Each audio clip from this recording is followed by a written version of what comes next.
Hello, everyone, and welcome to the Unsealed Spellbook podcast. You're here with me, Alex DCI Tackle Henley, and Damien Shrink Clarke. How are you doing, Damo?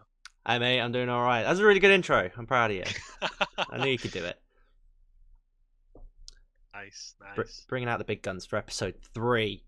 Episode 3, which is slightly late. That's my fault. I am trying to live the lives of what feels like 4 people at the moment, and it's not working out for the best for me. But yeah. It's fine. It's not easy. That's it.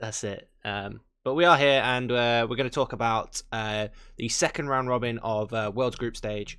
And because we are a little late, we're also going to talk mainly about the Damien DRX game from today, which is kind of spoilers if you haven't seen. So it's not really a spoiler. Not really.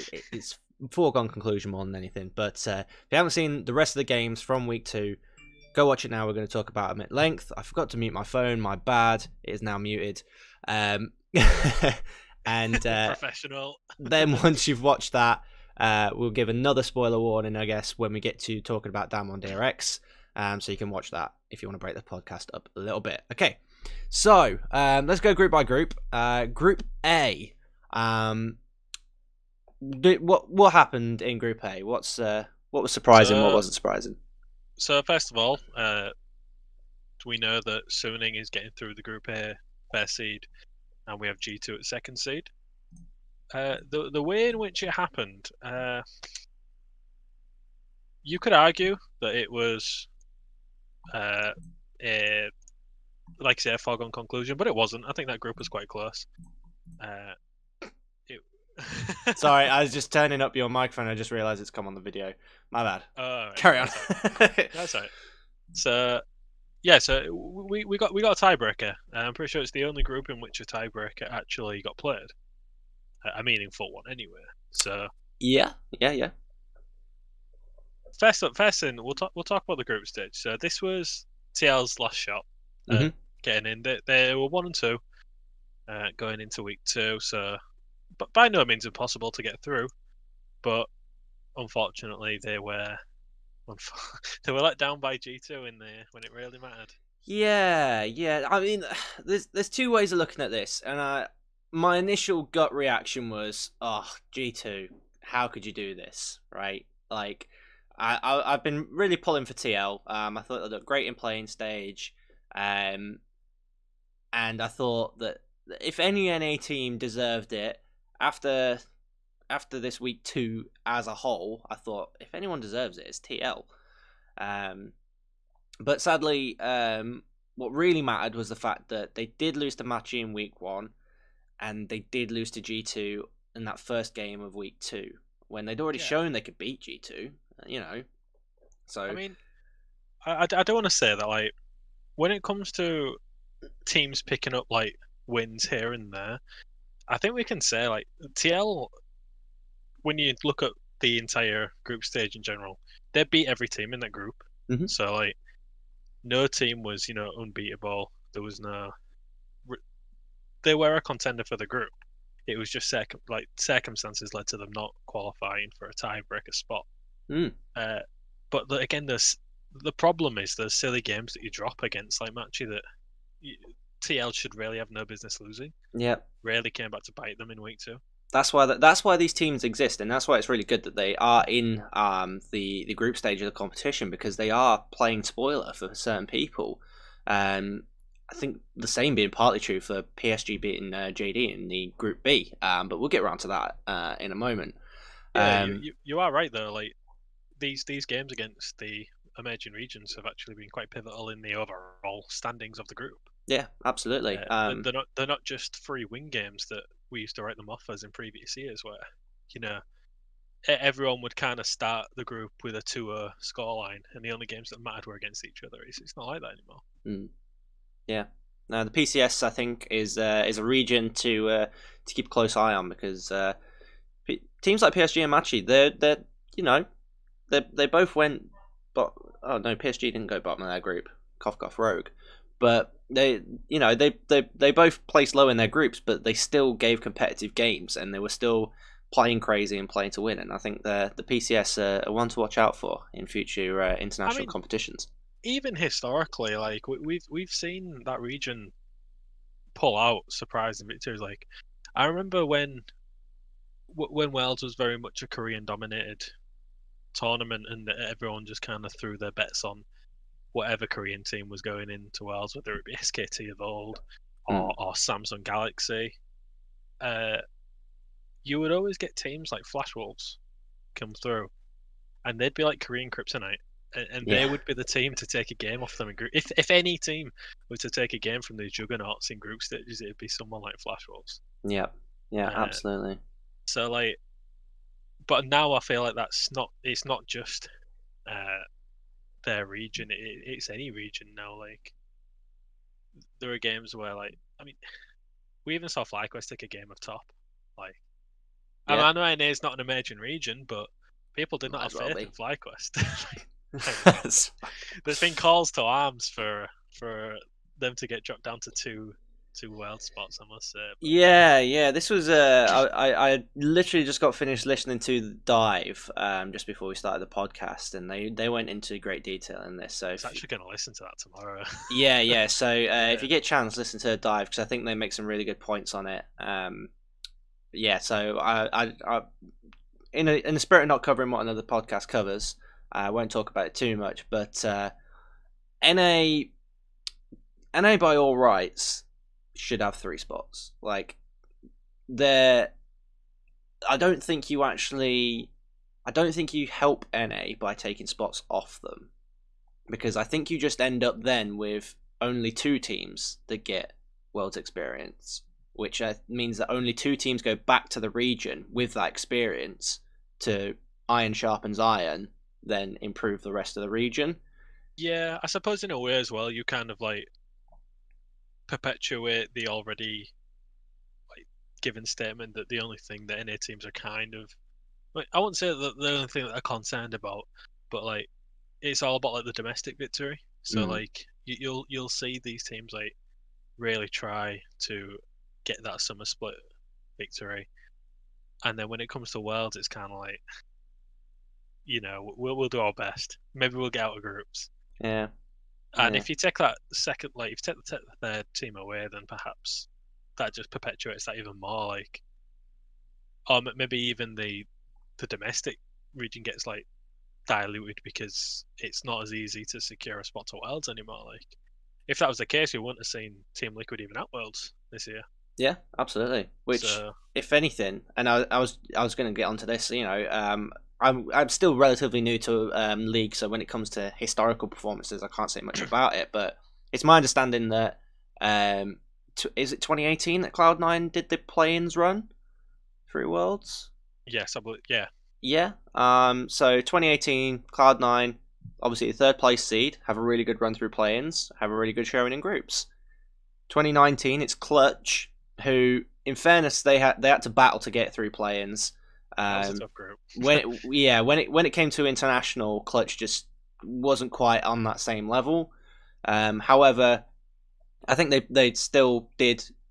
performed admirably, all things considered, with their SKT, Fnatic, and RNG. So, that group there is akin to a Group C of this year. Exactly. To a degree. Exactly. Which this year we put in NA's 1st seed and they get smashed. So last year's NA's 3rd seed didn't really stand much of a chance. I know. There seems to be a thing about NA 3rd seed just getting a buff. Yeah, absolutely. And so, like, to me, it makes sense. Now, I think that the discussion that is worth having is, should NA be Pool 1 or should they be Pool 2? I think that's a better discussion. But I think that's a fairer assessment. If you do that, though, you either end up with... Well, you probably end up with 2 teams in play-ins, which can be a bit difficult with certain like formats. Because, obviously they changed the format this year with the Vietnamese league not being a part of it. They had to change it up last minute to a format which I think we both said previously that we preferred. Oh yeah, absolutely. I think that's a general consensus with the play-ins format. But it's a lot more difficult to do that when you have 2 teams from the same region, I think. because it brings into question the whole integrity of the play-ins themselves. Like the whole point of teams being in like separate groups and play-ins is that they don't have an influence on team progression. Whereas if there was two teams in play-ins in this format that we had this year, I think it would be quite possible to influence that. Yeah. So I think what you actually do with the whole pool 1 pool 2 thing is you still have your what would it be, 12 teams that fill up the groups, which are your major region teams. So you still have 12 teams there, but the way they drew pool 1 and pool 2 was there were 4 teams, which were the 4 winners, which were first place LCS, first place LCK, first place LPL, first place LEC. They were the 4 pool 1 teams.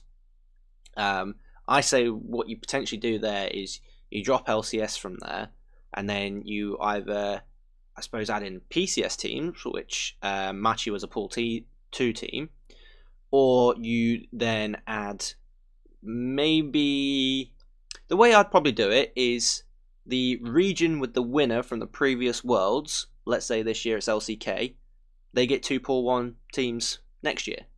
Yeah, like that was what the direction I was gonna take it. I think because it also helps to alleviate the situation we've got now, where it's like Group B and Group D were like, because of the fact that JDG and Top and Damien and DRX respectively were first and second seed in their regions.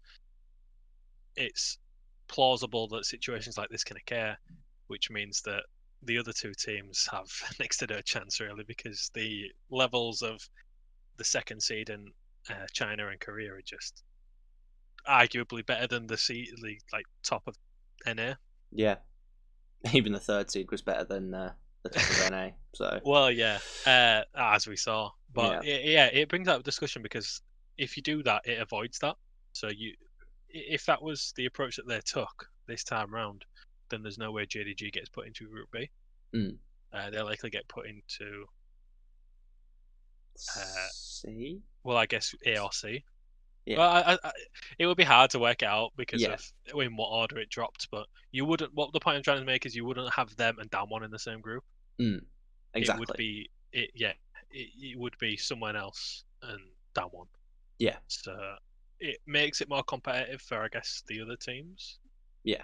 I mean, ultimately, these teams are going to be in the group. So yeah, no matter how NA has to make the journey, they do make it to groups.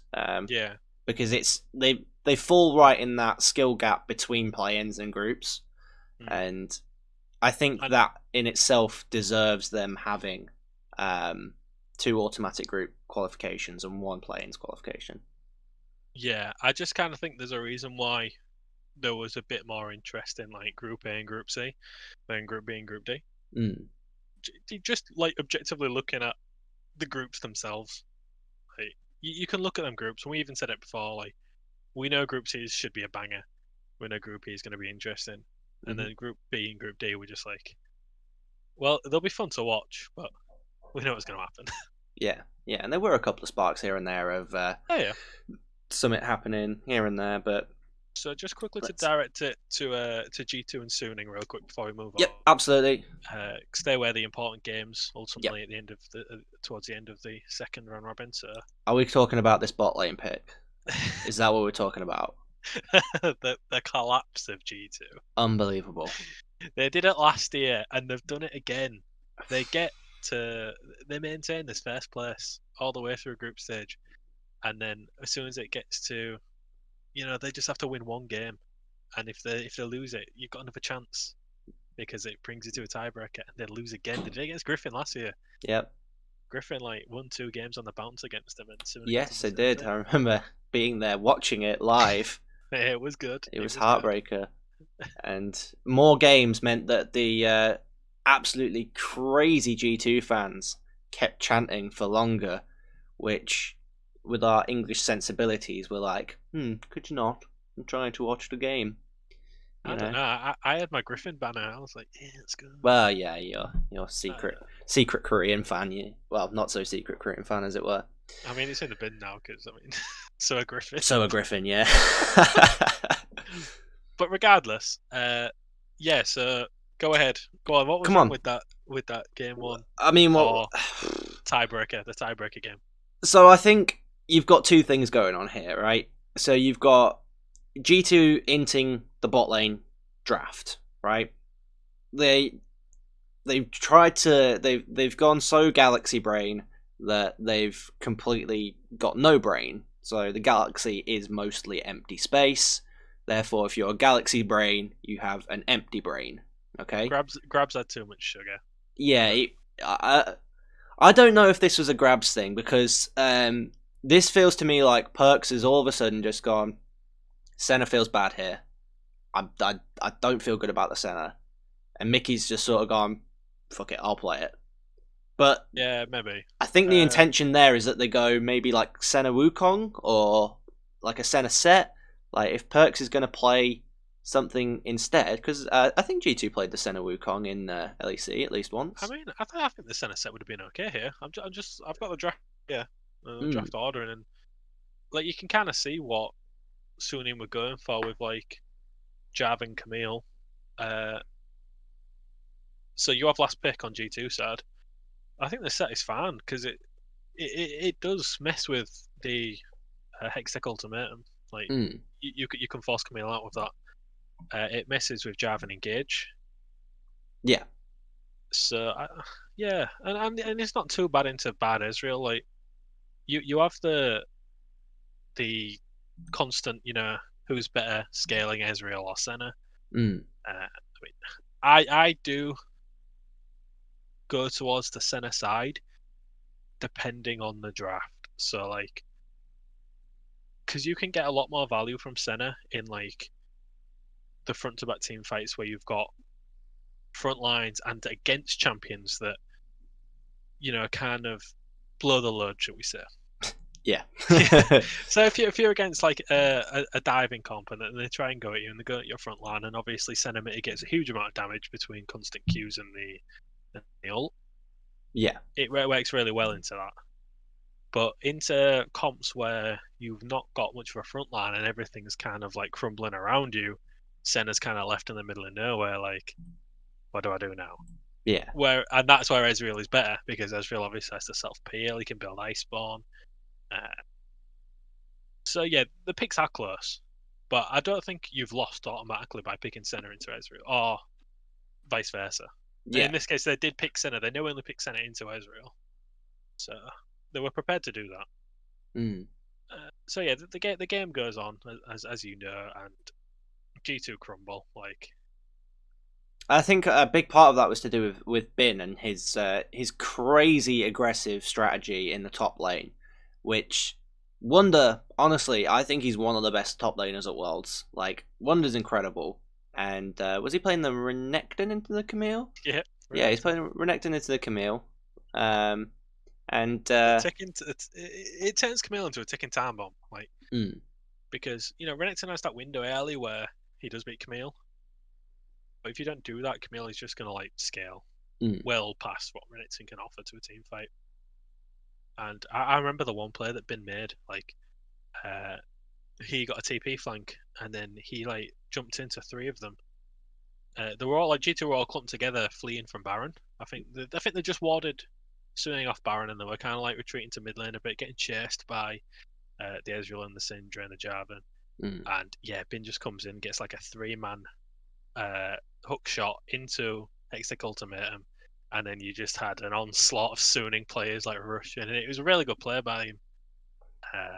And that was one of the game-breaking team fights that resulted in G2 obviously just crumbling. And it's so hard to do anything when you've got like champions like Renekton and Echo and Kalista that are so reliant on getting leads to be potent, because otherwise the champion just doesn't do enough. Yeah.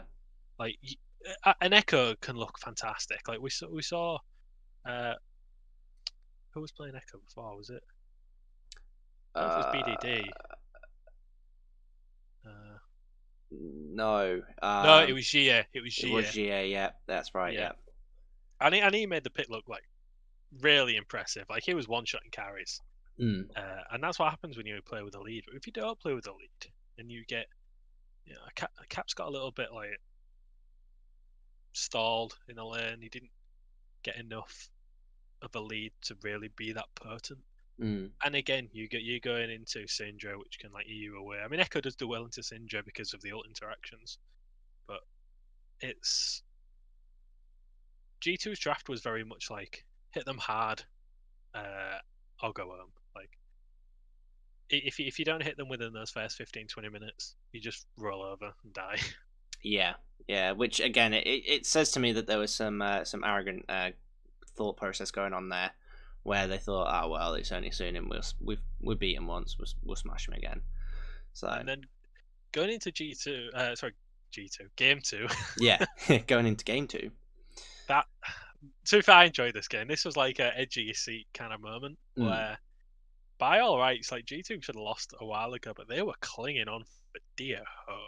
Like, which is a lot of stuff going on. It's like, quite often where G2 plays their best is in those moments where you think they are honestly hanging on, like skin of their teeth. They've really got nothing left to give, and then they just have these little sparks, and they keep coming at you. And I think it's kind of reminiscent of Damwon, and like how they always feel like they have a way to play the game. And G2 we will have always like that. Conversations about that soon. Exactly, absolutely, yeah. But so Pex's center this game was like, this man got like, I think like 120, if not 140 stacks. 147 was the last count I remember. Yeah, like an obscene amount. He can two-shot anyone. Yeah, there was so many late game team fights that just kind of like left one or two people alive, and you couldn't really get anything from it. There was like a G2 base defense for what felt like an eternity. Yeah. But the one thing I remember, and I sent this to Dab, like that last fight that meant everything from Bin. I mean, I'm gonna let you take this away because you're the one who highlighted this player. Yeah, absolutely. And so it's the GP. It's the double carry blow up moment. He's hiding in the tri bush in the river. In the jungle. Which, yeah, by all accounts, he has no right being there. Like, who knows how he got there? Why he's there? He TP'd there, and it was just off vision. Like, yeah. Did he TP on the wave or something? TP's on the bot lane wave, and then walks across. But the way the red side wave must not have been there because they had no idea it was there. Yeah, absolutely. I think the wave was just pushed and supers were probably flowing in. This few seconds of G2's decision making absolutely baffled me because in the moment I'm like, oh my god, they've got Infernal Soul. They're really strong now. Like, especially Senna, like they're really strong. And I'm thinking, fight front to back. I think you win a 5v5. Just do it. Yeah. You have like end of the game, Syndra, Senna. Lily is quite tanky. Like, there's you have Sion that should not die for a long time. Yeah, absolutely. Whereas they have Leona, which, I mean, yeah, it's a good engage, but at that point, people have excess gold to buy QSS and such, and things like Mikhail's. I don't know if Set did buy Mikhail's, but there are options to alleviate the pressure of an engage support as you approach the late game and then become less potent. So, and the fact that Akali is kind of stunted by CC, like Set can lock her down. Lily is quite decent into Akali as well. Q into the Shroud should guarantee a hit, and then you just got to sleep. But yeah, I think I feel like G2 in that moment go, yes, we've got the Infernal Soul. Let's go back. Let's do some housekeeping. Let's get a buy-in. Like, let's push the waves out. Like, they're trying to play it by the book, I think. Like, which you don't always expect from G2. Like, I think normally, if it wasn't a tiebreaker situation, if the pressure wasn't there, then G2 would have just turned around in any other game and said, we'll fight you here. But I think they wanted to play by the book. I think they wanted to go do that, then fight a Baron, take Baron and win that way. Yeah, because what's worth remembering as well is that gold was meaningless at this point in the Absolutely, game as well. Like, you weren't conceding anything by, losing waves or. I mean, like, 'cause obviously, like, I think the where a lot of base was teams under falter. quite a lot of threat. So I think they'd lost at least inhibitor turrets, if not inhibitors as well. So they've managed to snatch this Infernal Soul, Yeah. like when they shouldn't really have had a right to it. I think the waves are coming in, so I think they're just looking to do housekeeping, just so as they don't get backdoored or something. Yeah, I mean, the fact that they have no vision on Bin is probably a bit concerning. Exactly, But yeah. I mean, as a GP, like, he's not one of these champions that can just kind of like ult into the base. They have time to react, but I guess they don't want to give him the time of day to really get some free shots at the next, especially with Triforce. He's going to do. It was Glass Cannon. Pretty sure it was Glass Cannon. Oh GP, yeah, so. he's gone Essence Reaver IE, I think was the Yeah. So he's doing a lot of damage to that Nexus if he gets there. Yeah, absolutely. I can see why they would back, but yeah, it did backfire. yeah, and again, I feel for him because right, what a mare, but we're back. Group B, PSG. Let's just briefly cover them. Finding their feet in week 2.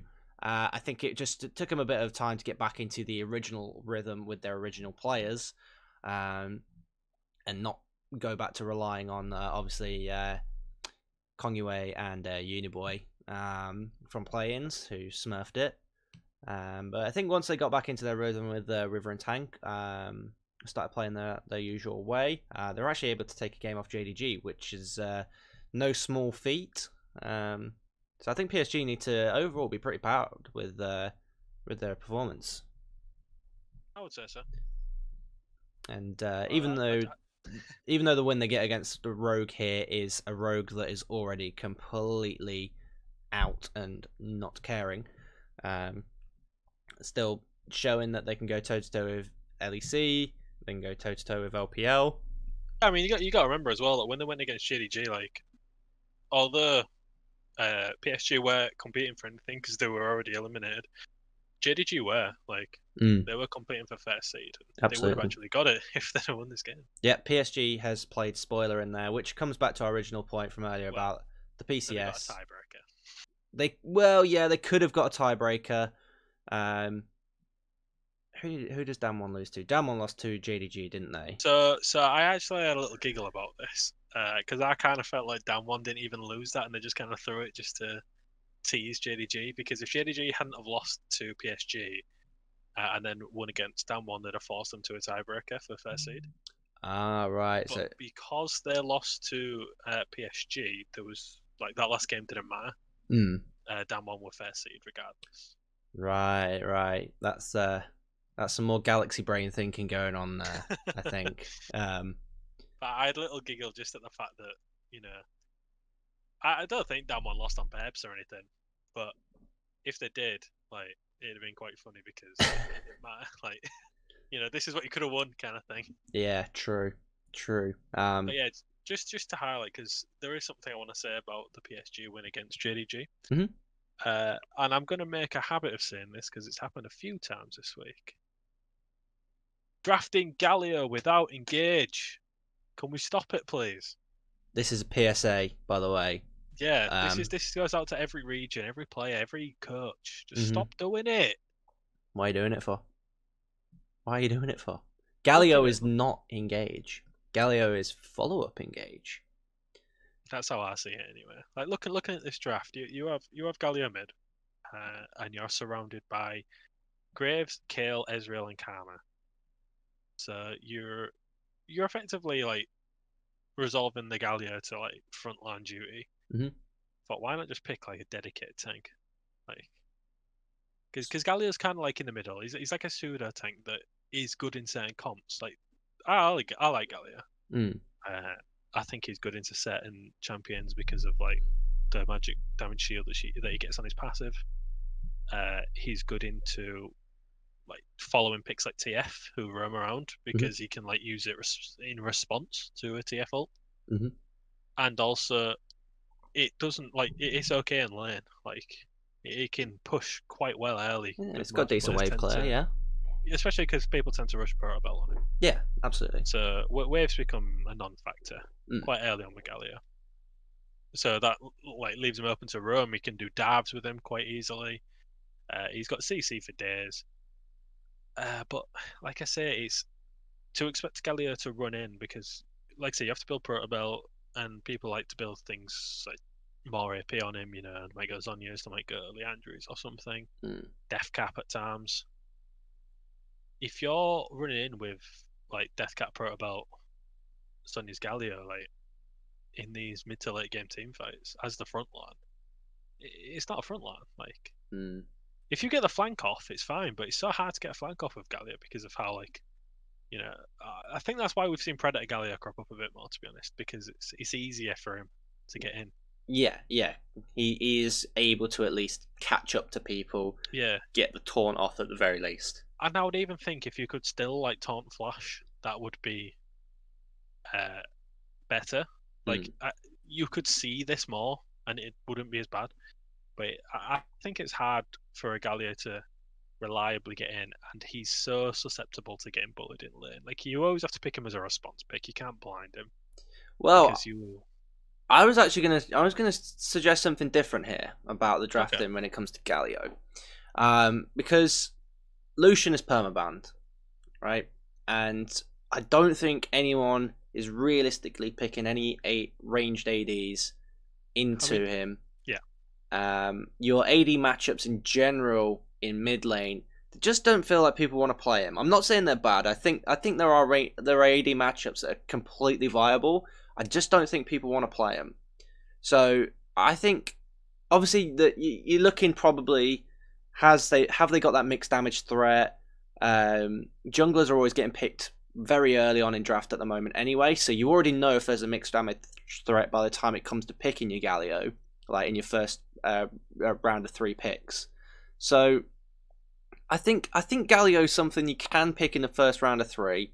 I think you've got your jungler pick to go with it, and it's probably ideally an AD jungler, so you've probably either got your Graves or your Kindred to go with it.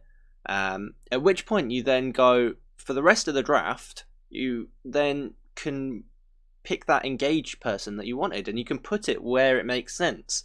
So if it doesn't make sense for you to have an engaged support, pick an engaged top laner. If it doesn't make sense for you to have an engaged top laner, pick an engaged, I don't know, something else. Just put it somewhere else. You have options. Typically, where we've seen Galio in drafts that it's looked good in is where you have like a Camille top lane. I mean, everyone knows like the Camille Galio combo, much like the Jarvan Galio combo. Yeah. Back when Jarvan was quite potent in the jungle. Alternative to that, of course, you've got like, I suppose you can layer it with like a Leona or a Nautilus. I think would probably be your best bets set. I think so. I think that works really well. Yeah.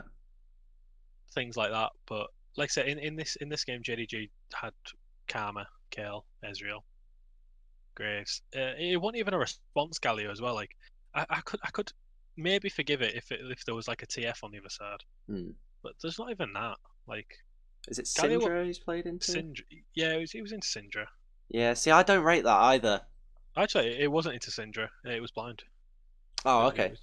And see, this is the thing as well. Like, it can't just automatically be picked against AP. I think people like predict AP. They did have Kindred jungle, so they're aware. Like, if they had Lucian was banned, Kindred was picked. So on the side of PSG, so you can weigh up the likelihood of them going AD mid and seeing that it's not as likely because you've already got AD in the jungle. You've got on top. So if you're going to have any sort of AP damage, you either have to take a mage bot or you predict that there's going to be an AP mid laner, which in this case there was, because Syndra's being like quite highly contested. Syndra Orianna has been the story of Worlds, I think. Yeah, so far, absolutely.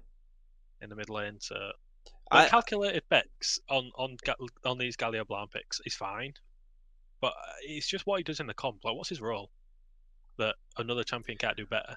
Well, this is what I was about to say. So, and I think this is something that doesn't happen with Syndra very often. I think people aren't handling a Syndra very well when it comes to their mid lane, especially when they do have counter pick into it, which is quite often because it can get picked early. So, for me, Syndra is a champion that is always going to do damage, right? Because all she's got to do is get in range and press R, and that can be significant. Even if that's all she ever does, Syndra just needs to get in range, press R. Now, what can Galio actually do to stop Syndra from doing that? Because unless she presses R on you, which is just a misplay, then Galio can't stop that from happening. So for me, if you're gonna, I think, like you said, the Kindred's been picked, the Lucian's banned. Sorry, I will just say I've got it mixed up. Syndra was picked second and Kindred was third. So it was picked into Syndra. It was picked into Syndra. Yeah. Okay, sorry, yeah. So even worse then, right? Because like I think Galio into Syndra particularly, Galio does nothing to mitigate what Syndra's good at. I think you have to then find a mid lane matchup where either you're going to contest her for power, i.e. the Orianna, or you're going to have a matchup that mitigates what she's able to do, which I think actually Set Mid does it well because he can just remove Syndra from the fight. As you say, Galio no engage, no ability to like take someone away. Just it doesn't do that. Yeah, I think the big problem is it's not even so much to get the lane pick. It's more of the fact that in this comp that JDG have, like the Galio's job is CC. Like not one champion has CC on that team apart from Karma W. But so the onus is on the Galio to do all the heavy lifting when it comes to locking down, and you have a Kindred on the other team. So in the scenario that this Galio gets a flank of Dreams and gets a massive multi-man taunt, and you have Kale and Graves and Ezreal ready to like throw everything at them, Lamb's Respite. Yep. Like it was such a difference in draft. Like so that's why JDG lost that. I think. Not to take away from PSG's play, they did play well because you draft you can draft as best as you can, but if players don't pull their weight, it don't mean anything. Absolutely. But it was a fundamental error in the way that JDG were trying to play the game with their champions that I think caused them, it gave them a massive disadvantage into a superior team comp. Absolutely. Well, I think on that note, let's just briefly talk about Rogue.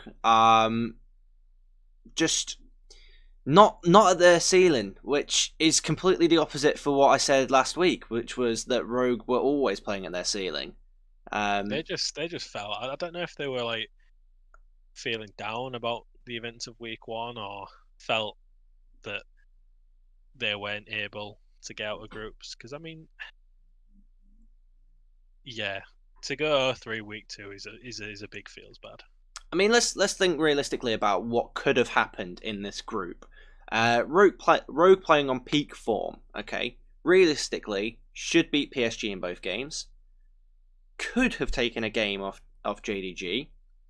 Could have then, like, I'm looking at the schedule because, alright, you probably then end up on relying on PSG to play spoiler again, but there's a world where Rogue goes 3-3 and JDG goes 3-3 here, because that kind of should have happened, right? And they at least get their tiebreaker, so it is very disappointing that they weren't able to pick up that one game against JDG. I know it's a 30% chance that they get that game, but just the fact that they don't get the 2 games against PSG either, it's just a bit of a feels bad, man. It is a feels bad, but it is what it is. I think they still got to Worlds. They still competed with the best of the best, and as long as they get something from it, like that's what they need to do. They know what they need to work on. LEC is still like a highly competitive league, so it's not like they're going back to a league where it's like, we auto win every league, similar to what like other teams in the emerging regions experience sometimes. There is competition there to grow and improve, so hopefully we see that. Yeah, but I do just quickly want to talk about Damwon. Obviously we will speak about them more later on, but so I mentioned it earlier about them dropping the one game to JDG in what was effectively like a game that didn't matter. Like the outcome was already set in stone by the end of the day. Last game of the day. Damn It's one. like the NA spring split. Doesn't matter. So now, to be fair, Damon did draft Galio into a comp that I would have preferred it into, where they had engaged. But yeah, JDG just kind of had an answer at every moment of the game, pretty much. Like Zoom on Camille, I think was a big part of it. Yeah, he was he wasn't winning lane, but he was picking up kills. And early kills on a Camille is a scary prospect, like because Yeah. you know that champion's gonna do bits. Yeah. As soon as each it's like 2 or 3 items. The idea is get her into that sort of split push position where no one can match her in the side lane because she's too fed. So you have to send 2 or 3 people in response, which allows you to make the macro plays, make the cross map plays. That's the ideal situation, right? Yeah, and I mean, there was a lot of fights in this game, like, and in every fight, it just felt like Camille was just getting something for it. Like, I'm pretty sure she was like 6-2 at one point. Wow. Quite early on in the game. Yeah. Like, I think at like the 15-minute mark or something. Like 15 minutes into the game, you've got a 6-2 Camille. She's got Triforce. She's probably sitting on a fat stack of gold, going towards the next item. It's probably going to be a death stance or something, knowing Camille's build path. At that point, like, what can Set do against her? Like, not a great deal. Yeah, not a great deal. Set top, I think, has been a bit underrated. Like, I do think it's okay in certain matchups, but yeah, there wasn't enough control, which was unlike down one. That's why I kind of feel like it was a bit of a throwaway game for them, because the rate at which down one play most of their games is very much like they want to force you into the position that benefits you the least and them the most. And whether it be through their own misplays or JDG just overcoming down one's game plan, they were constantly just finding picks on like TF and Camille. The MF was getting a lot of value. Yeah. So, and yeah, this was a game where I think there was a big dirty flank from Zoom, where he got a flank, managed to get the Hexic ultimatum and laid straight into the Misfortune ult, and it just kind of ripped Damwon apart a little bit. Yeah, I do remember that. Yeah. Which you can't allow that to happen. When that Misfortune's on the map, I think she's been a little bit underutilized, if I'm honest, in the group stage so far, because there is when you've got these pro teams that are so adept at playing around vision and things like that, it's so easy to get into a position where you can fire off the God, what's the name of the ultimate, the Misfortune ultimate? It's driving me mad. I've done it now. I know. Why is it gone?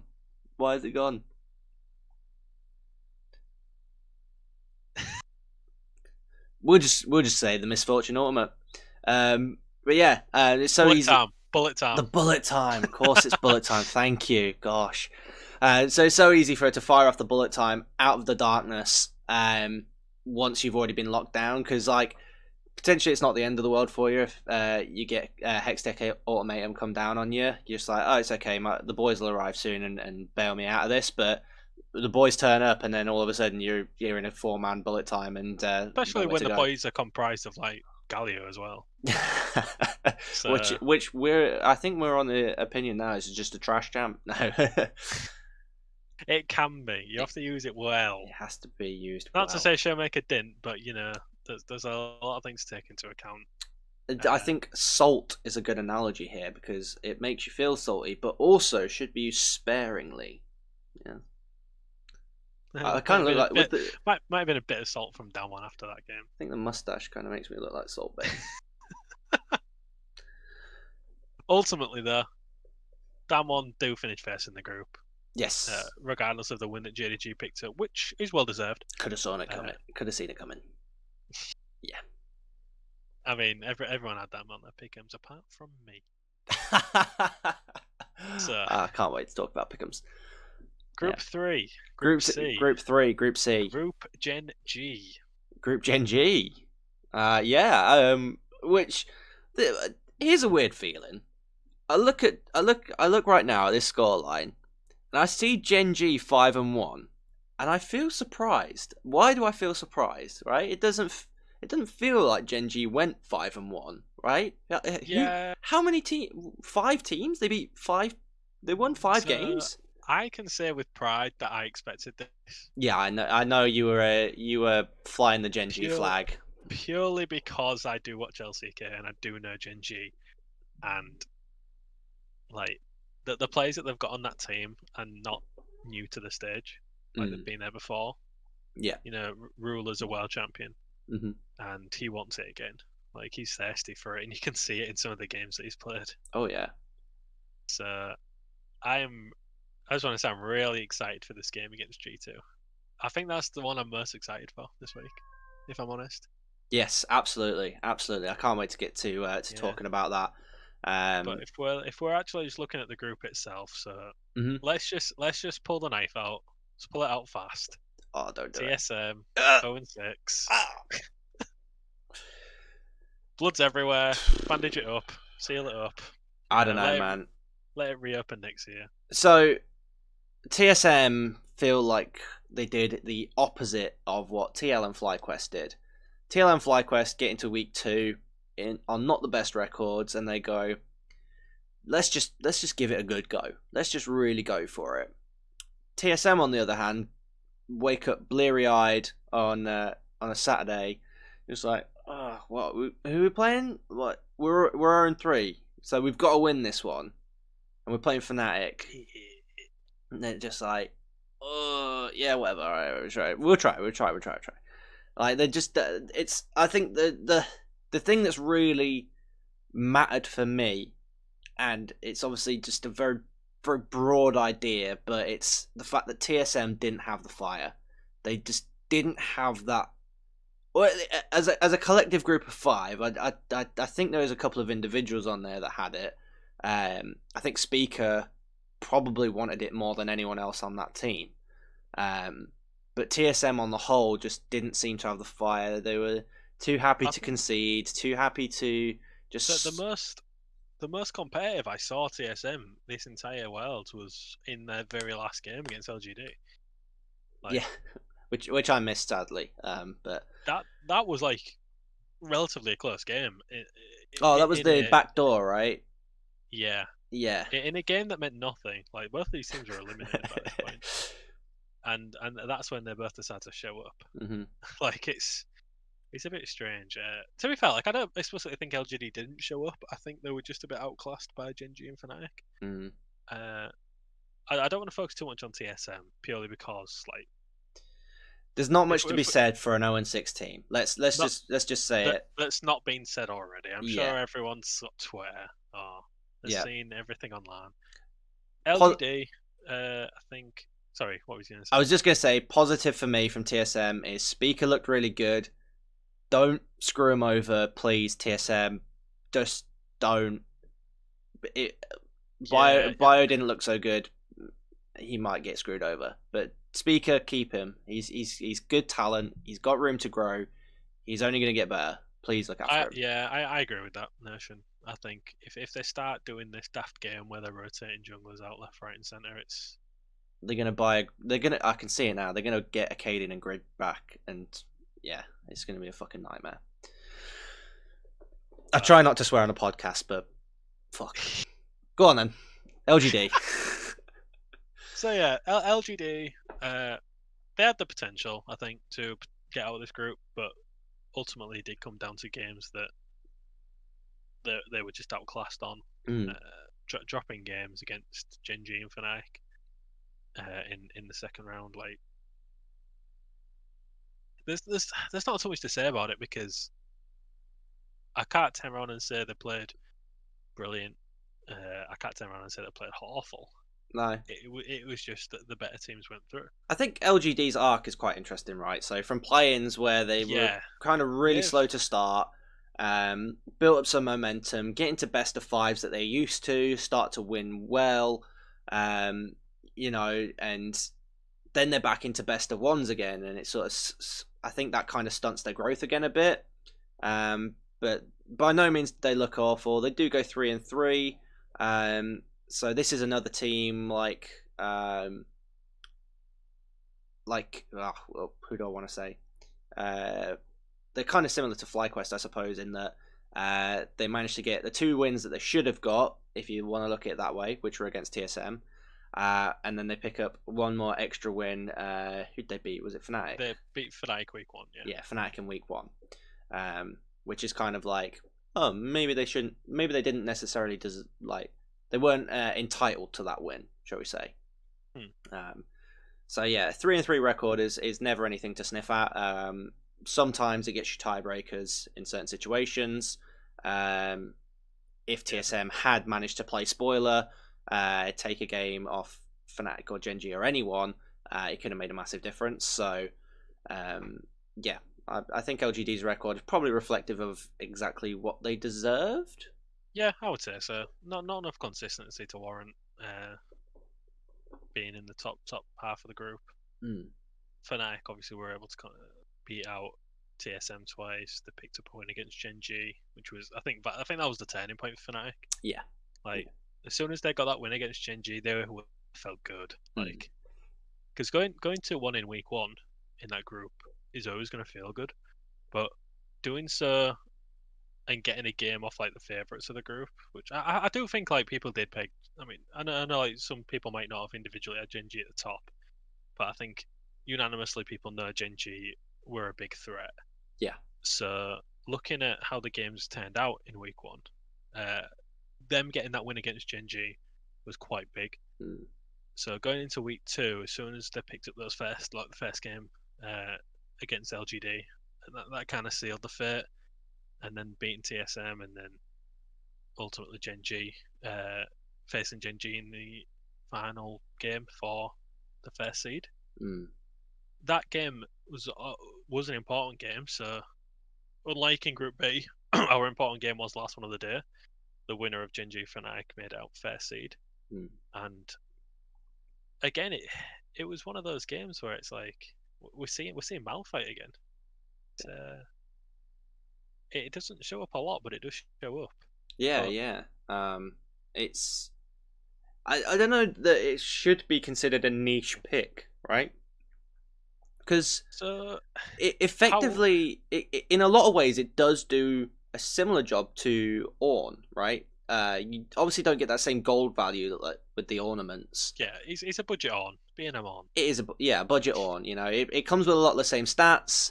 And it has a similar effect with the ultimate engage, and it's there to it's a good weak side top laner, effectively.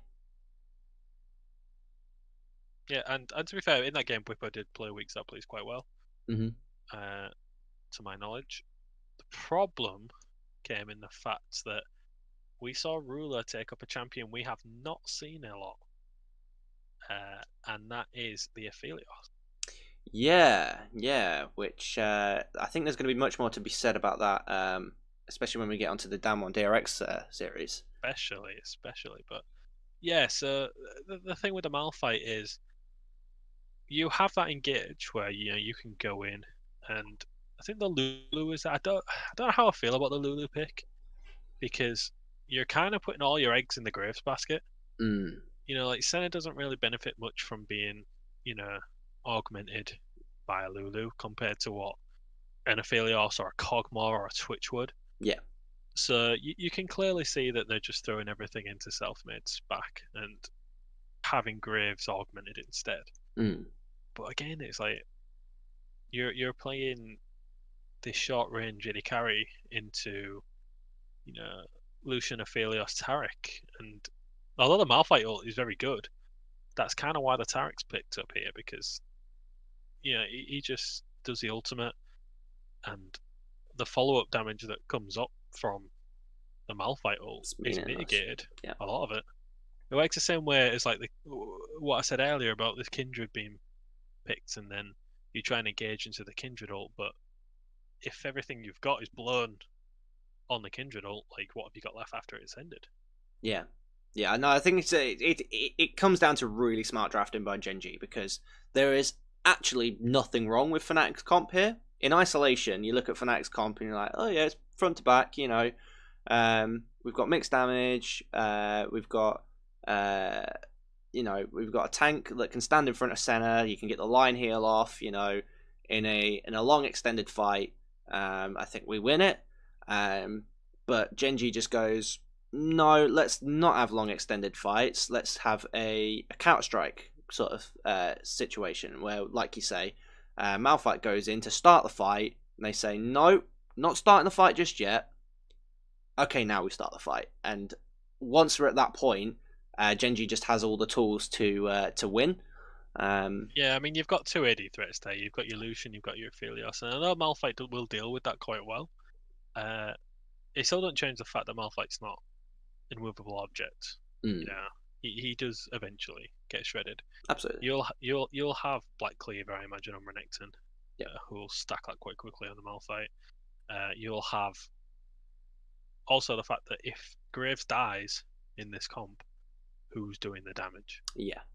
If at least in Genji's comp, if you kill the Aphelios or if you kill the Lucian, you've still got someone there. And I think that was the positive of Genji's comp in comparison. Whereas, like I said, Senna, although he's a good champion, she's not going to 1v9 a team fight. No. And I don't think this is necessarily the fault of Fnatic, because what are the pick rates of Aphelios, Taric? What are the pick rates of these champions so far? Next to nothing. I think we've seen responsive. I think we've seen one or two Aphelios Tarics through the whole thing, especially the two paired together. It doesn't sound. That's even rarer. Yeah, it doesn't sound viable at all. But it's obviously just something really smart that they had up their sleeve. It was something that I think could only be pulled off by certain duos, certain AD carries, because of the fact that if you're drafting Aphelios, Taric into Leona, that's quite dangerous for the lane phase, and it can be punished. Yeah, we've seen them do disrespectful drafts before and got punished heavily in the first game against Fnatic. Yeah, I mean that was chalked up to a lack of flash, but still, if you give these teams an inch, they will try and take a mile. So they pick something that they will concede pressure in the lane phase in order to guarantee that mid to late game team fight success. And you can only really do that if you're as adept at the role as someone like Ruler. Yeah, absolutely. And again, this is one where if I could change one pick for Fnatic there, I'd probably take MF instead of Senna, because MF Leona massively oppressive. It keeps them two out of the game. It keeps Aphelios Taric out of the game. Yeah, I mean, Senna was first picked in the draft. Oh, really? On red side. But okay. Still, I think you can always save Senna for third pick. Yeah, they got Senna Graves in first rotation, but yeah, again, it doesn't sound terrible. I feel like they knew what they wanted to do, but when they drafted the Malphite and saw the Taric in response, it was kind of and at that point they really should have picked a secondary carry in the mid lane, but they went with the Lulu last pick. I still think that should have been. I mean, it's hard because you're into Lucian, so you're already limited into what you can pick. That won't just get rolled. Well, I mean, maybe Azir. Yeah, I've seen Jensen take Syndra there. I've seen Jensen take Syndra into Lucian, and yeah, I mean Syndra was banned. Was it banned? Syndra Orianna were banned. Yeah, so was TF. So there wasn't a lot left on the table. AP Cog. AP Cog was on the table. I like AP Cog. Yeah, in Lucian. I think the Corki would have been fine. Yeah, you're probably right in Corki. I think Corki's probably the best pick. Especially because Nemesis plays the champion. Yeah, true. He plays AP Cog. Yeah, I mean, AP Cog is fine. I think it has a rougher time into Lucian. Until 6 anyway. True. But in any case, they tried the self-made carry basket and it didn't really work. No. And if you are going to put eggs into that basket, maybe make it an Evelyn basket. Something that's really gonna be massive. So something that can kind of like, yeah, I mean the thing with the Evelyn problem as well though is that you blow up one carry and they've got another one waiting. Yeah, true. So yeah, I think it was just superior drafting by Gen G Mm. in that game, and as a result, superior play. Because I mean, Ruler got the early kills as well, which you do not want to see. No, You do not want to see no, a Phelios get early kills. absolutely not. Well, we'll see if the LEC first seed does any better against them in quarterfinals. Let's talk about Group D. Yeah. Again, it's not one where I think there's a couple of interesting things to talk about here. So FlyQuest, let's talk about them. They didn't get that win off DRX that we wanted them to be. We thought they were capable of getting. We thought that FlyQuest, if they can get to even a tiebreaker situation, it's going to be because they've stolen a game off DRX. And had they stolen that game off DRX at the start of the day, they get that tiebreaker with DRX.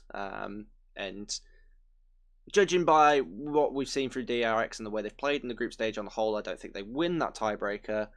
But I think they still had to steal that first game. And NA start the day asleep. That's just how it works. NA at 9 a.m. Well, British time summer time. difference. It's a time difference. Exactly. You know? NA brain lagged. Start the day on Sunday, they lose. NA start the day on Saturday, they lose. NA start the day on Thursday, they lose. Right? You put NA in that first game, they lose. Okay. So there's, it sounds like a conspiracy theory, but NA can't play the first game of the day. Just can't do it. But yeah, FlyQuest then obviously have a couple of games break. They're obviously furiously taking notes as Unicorns of Love gets slapped about by Top and DRX. Very sad, but you know they keep it entertaining. It's always entertaining to watch UOL, even when they're getting spanked. They've got a book full of notes, and then they go, right, I think we've figured some things out. And they go, we've got nothing left to lose. Let's just have a bloody good go of it against top esports, right? Let's just really try. And this is it, like the draft that they pulled out, involving things like Ignaz Blitzcrank, which we know this man likes to pull out, and it definitely can win games. They put Solo on a counter pick in top lane. They gave him the Gnar into air. Got like that's obviously Gnar favoured. Mm-hmm. The range makes it really easy to deal with air. Got you can't really get on you without flash or jungler intervention. So and Solo did play well that game. To be honest, he like formulated his own lead for once. Oh yeah, absolutely. And there's a play I remember from that game where they go to dive him in top lane, and he plays around the rage bar perfectly, and it just comes up. He just goes Mega Gnar as they start the dive, and he's able to scare him off. He keeps his life. He keeps the tower. Like it's really good play by Solo, and I think still, despite the fact that he has been shown up in international competition, still probably one of the strongest weak side top laners that NA has to offer. I think Impact has probably got to be a little bit nervous of this guy, because when it comes to escaping the weak side police, this man is a fugitive on the run. Let's be honest. Yeah, and I do want to mention, because I said I'd do it earlier, drafting Gallia with no engage. Top esports guilty, sentenced. In this case, their engage is an Airgot, which it's even harder to get in than a Gallia. Like he's the most useless dash ever. that little shuffle forward and someone behind him. That's nice. When you've got Azir wall, Lilia moving at about Mach 4, Gnar jumping away, slows from Ash. What's Airgot do really? Like, so again, the last pick Airgot, it was an interesting pick. Like, they were trying something new. TES, they were happy. They've pretty much they were feeling confident. They had a 3-0 first week. Yep. Won their first game, so they were 4-0 at this point. I think at this point they were guaranteed to go through.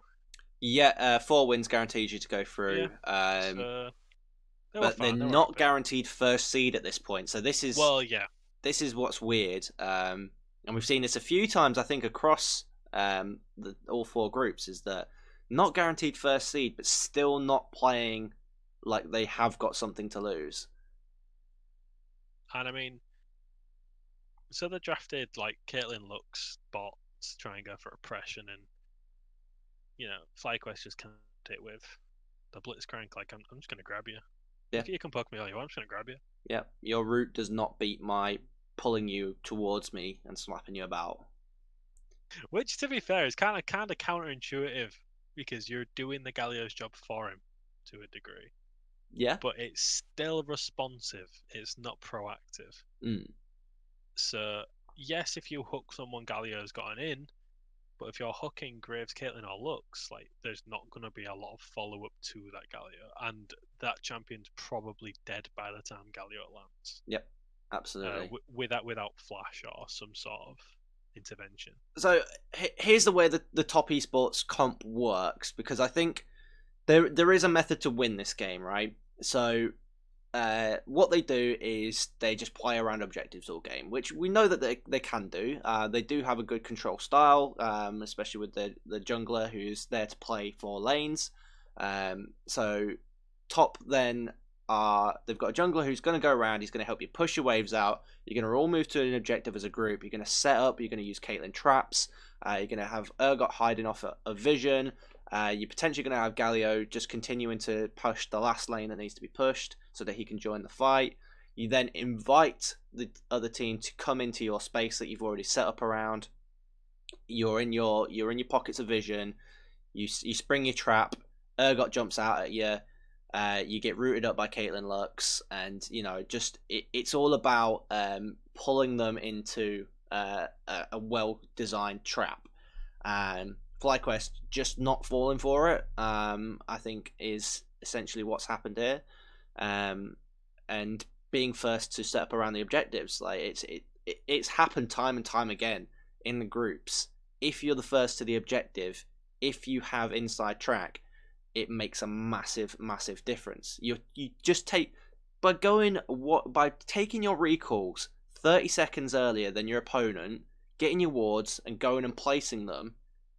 It gives you so much more tempo on the map, and it just takes away a win condition. Like, that simple thing takes away a win condition, and I think it has been not respected by what have turned out to be some of the weaker teams at the league, but also some of the higher teams are forgetting it. Yeah, we're looking at teams that typically don't as well. Like, this is how games like Top and Damwon win through this method. But like, I don't know. I kind of feel like the first thing in that game that baffled me was the level 1 player. I mean, you see Blitzcrank, Ash, and Lilia on the side of the team, and like your response should be okay. Coming to your Raptors. They're going to invade your Raptors. Yeah. Like, obviously.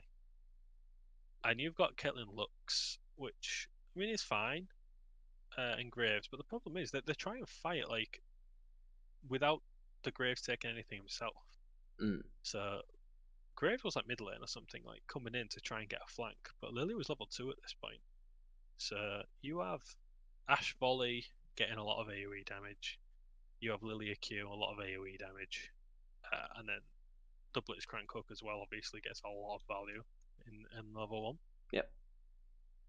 So they're so hard to approach, and like you say, Lilia hits that level 2 so quickly off the Raptor camp because she can just melt through it. Graves just has to. You either concede that camp or you bring everything you've got, and you set up.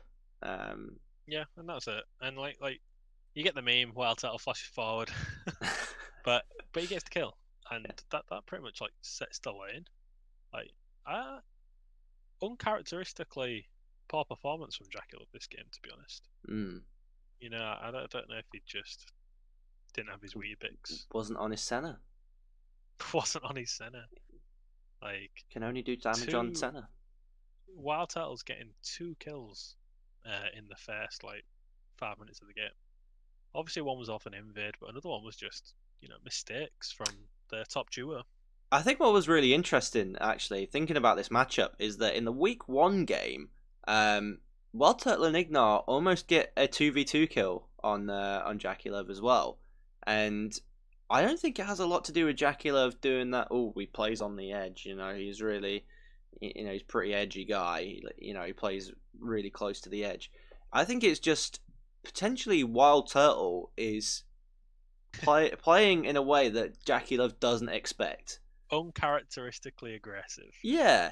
In regards to what that Jackie Love typically faces. Yeah, I think I can get behind that. which is it's uncharacteristic for Wild Turtle as well. Like, I mean, in the LCS, he is a weak side AD carry, but once he's there and he's got Ignar at his side and they're in the 2v2, they're a very strong 2v2. They'll flash at you. They'll flash at you, mate. They're gonna flash on you. And yeah, I like you say, I just don't think Jackie Love. It does feel a lot like Top didn't do the prep. Honestly, I think they just were more concerned about prepping for DRX, and that's potentially what it comes down to. Possibly, yeah. They might have just like disrespected the FlyQuest team after the performance in week 1, But we won't really know the actual motivations of the team prior to the game. But it's a good show for FlyQuest to take a team off the favourites. Like, you've got to be happy with that, regardless of the fact that you're going home. Yeah. You're going home. You're going home. You're going home. You're going home. And following on from that, I do just want to speak about the final game in that group. DRX and Top. DRX Top for that first seed. Yep.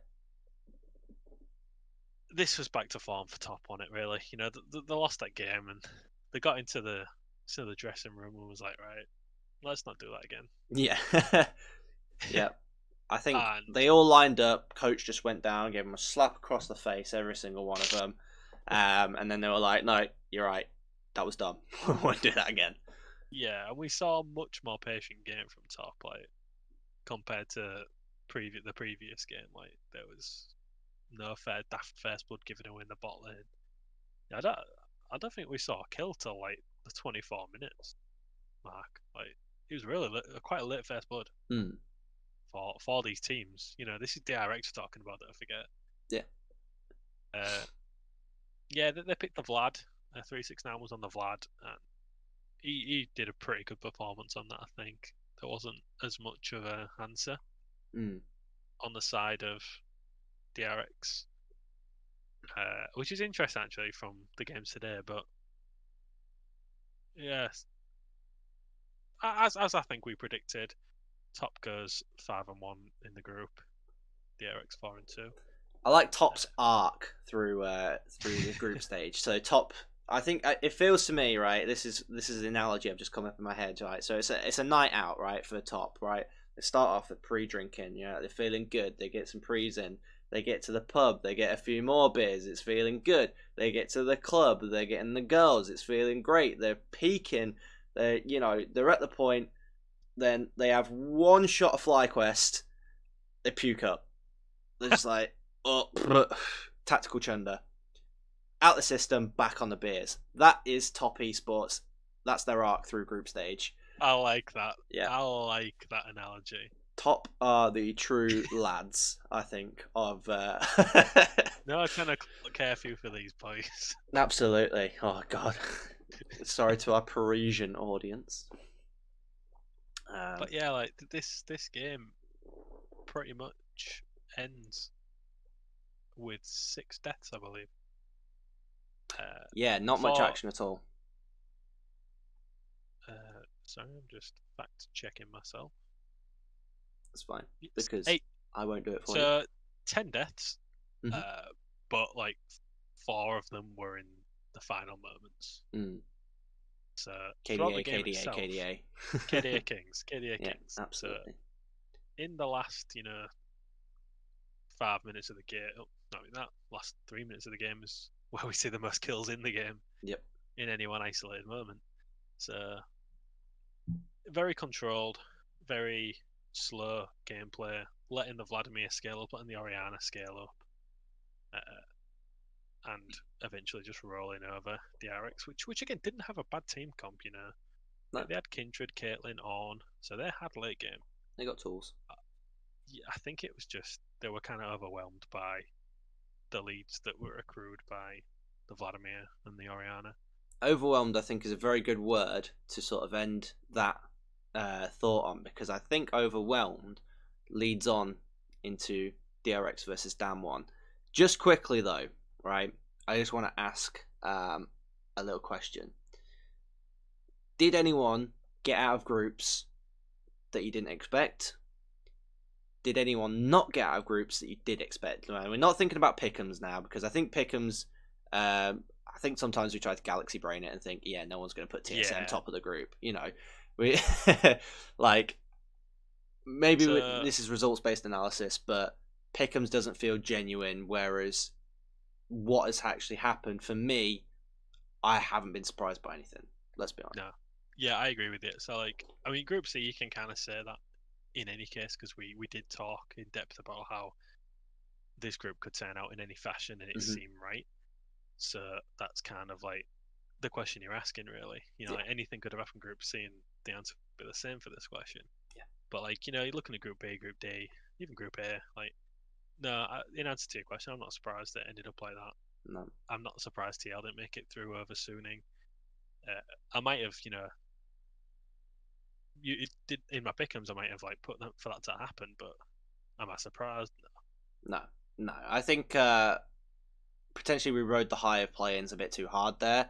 I think you forget, especially because the emerging regions do look so good, you forget that the play-ins is definitely still a gap from play-ins to groups.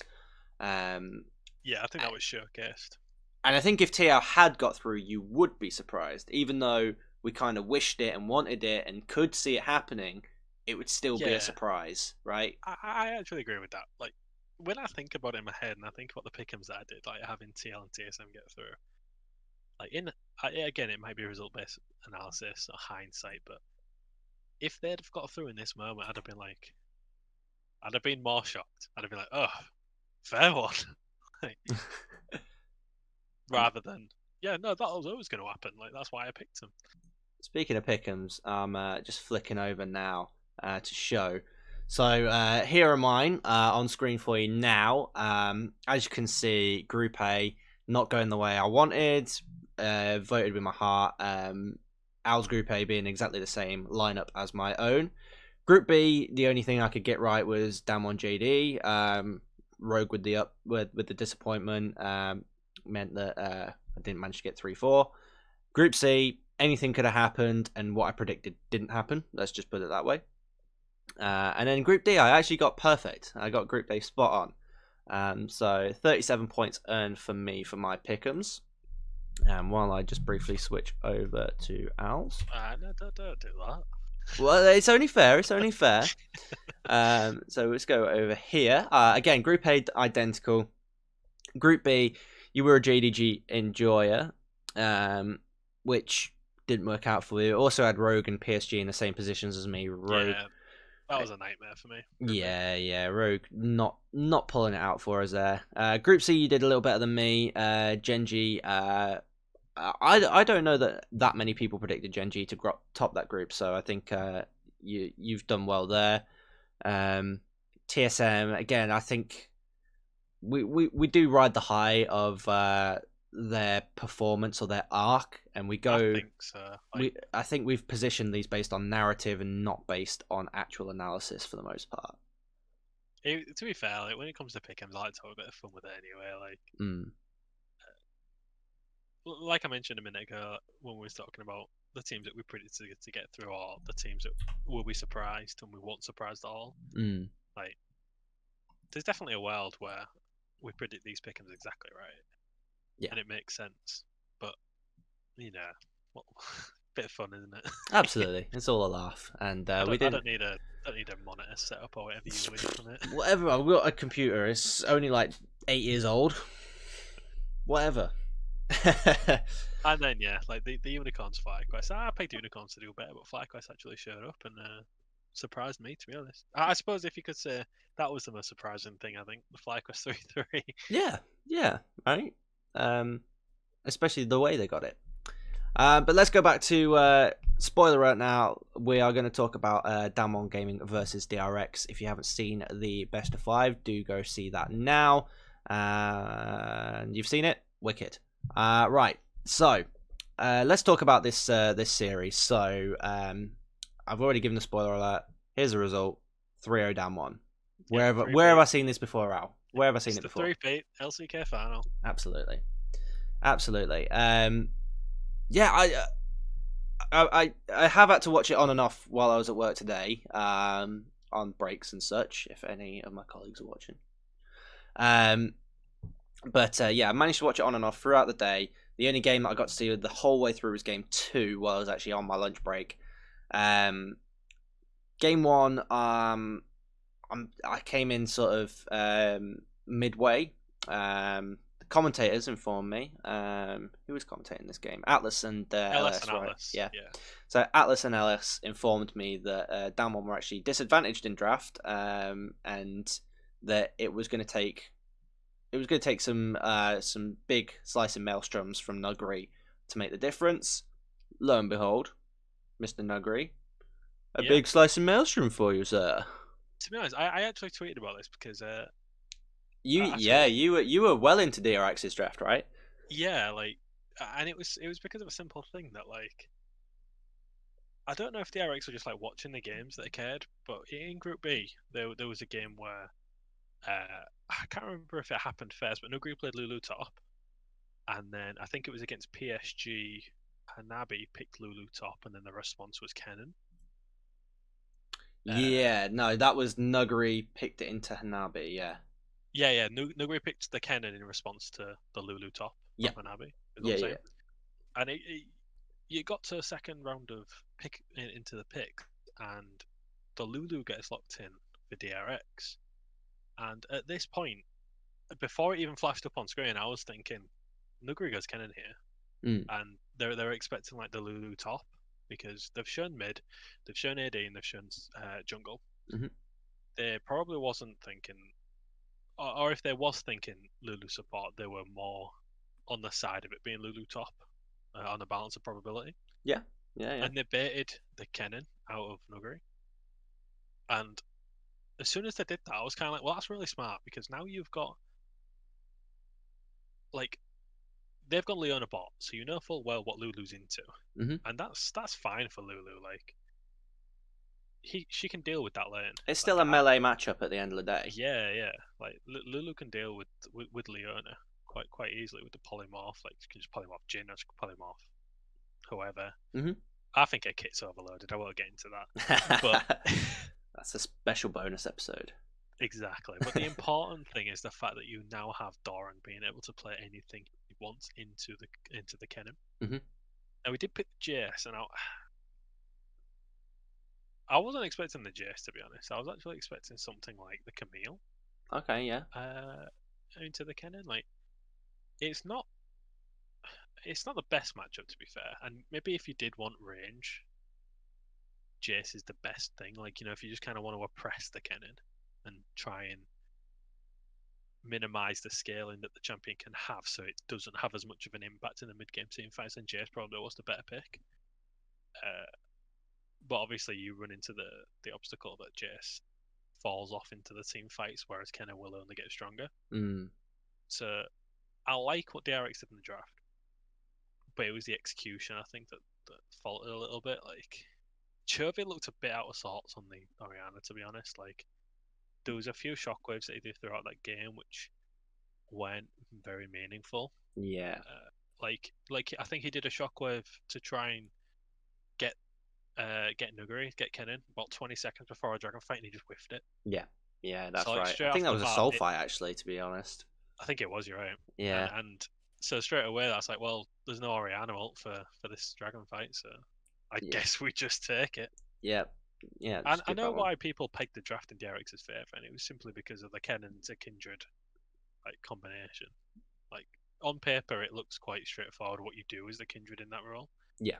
And picking the Kennen into it seemed a bit in. But again, before a dragon fight, like Pursic just got one shot as the Kindred, like didn't ult or anything. Yeah. So if that Kindred's not there, or if that Kindred's wasted Lamb's Respite, then the Kennen has free reign to do what he wants. So. And if anyone is able to play around those timing windows, it's Nuggery. He's always paying attention, and I think that's something that.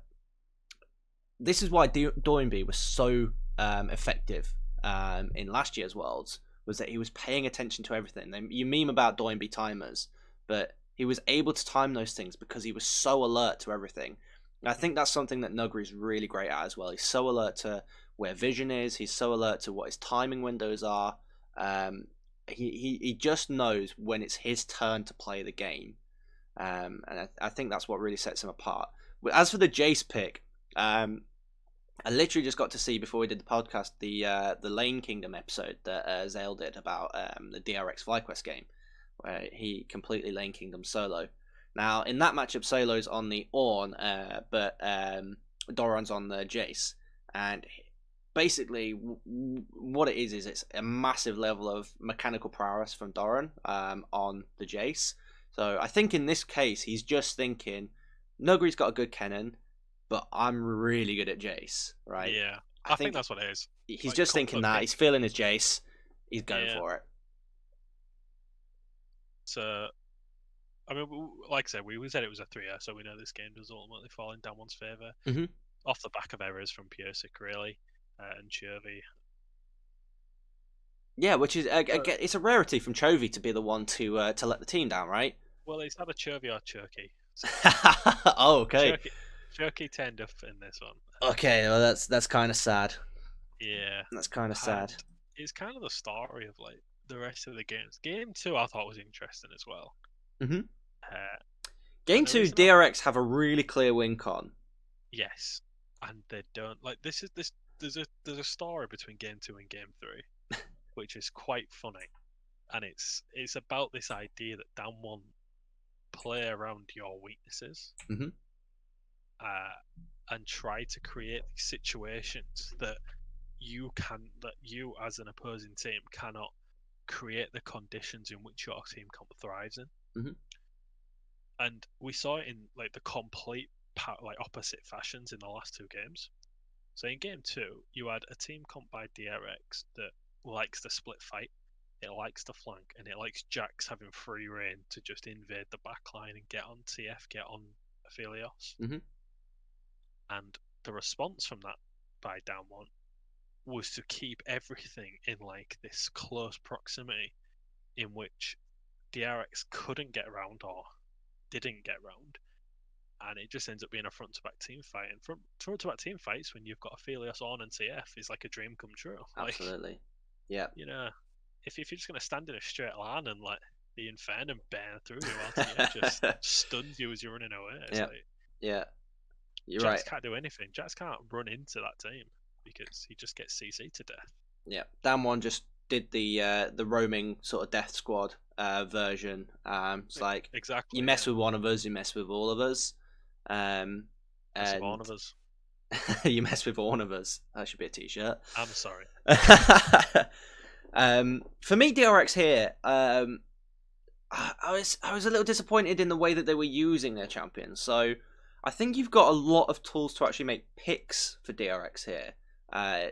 Nidalee, Tom, Galio, Senna coming out of Vision, even Jax, like coming out of Vision, like you can pick someone straight away, and it doesn't necessarily have to be a carry, right? With those people, you can stun up and like you can get so much time. You could work through an Ornn, right? If you've got an Ornn who's just like wandering through the jungle thinking, I'm Ornn, I'm not going to die. But then, oh shit, all 5 of DRX have found a pocket of vision. They've jumped on Ornn, he's dead. That then changes it. They can't fight front to back, right? Like, because they need that Ornn. It's a key part of what makes it winnable for them.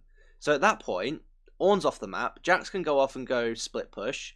And in a 4v4 fight with these champions left on the map, it's a lot more even, right? Or even fight, because like if Jax like gets into a team fight and isn't hindered by on CC, then he does like a lot of chaos. Like he creates a lot of space in that backline because the Aphelios and the TF and even the Graves just want to get away from him. And the Counter Strike, it stops everything, right? The only thing stops TF gold card. It stops like Aphelios's outrageous damage. It stops any Graves damage. Like the only thing that could stop you there is a flay or a death sentence from the multi-layered CC. Like it's the only thing that stops you. And TFCC is mitigated by the Counter Strike, as we've already talked about. Yep. But what we saw instead was the Ornn doing his job.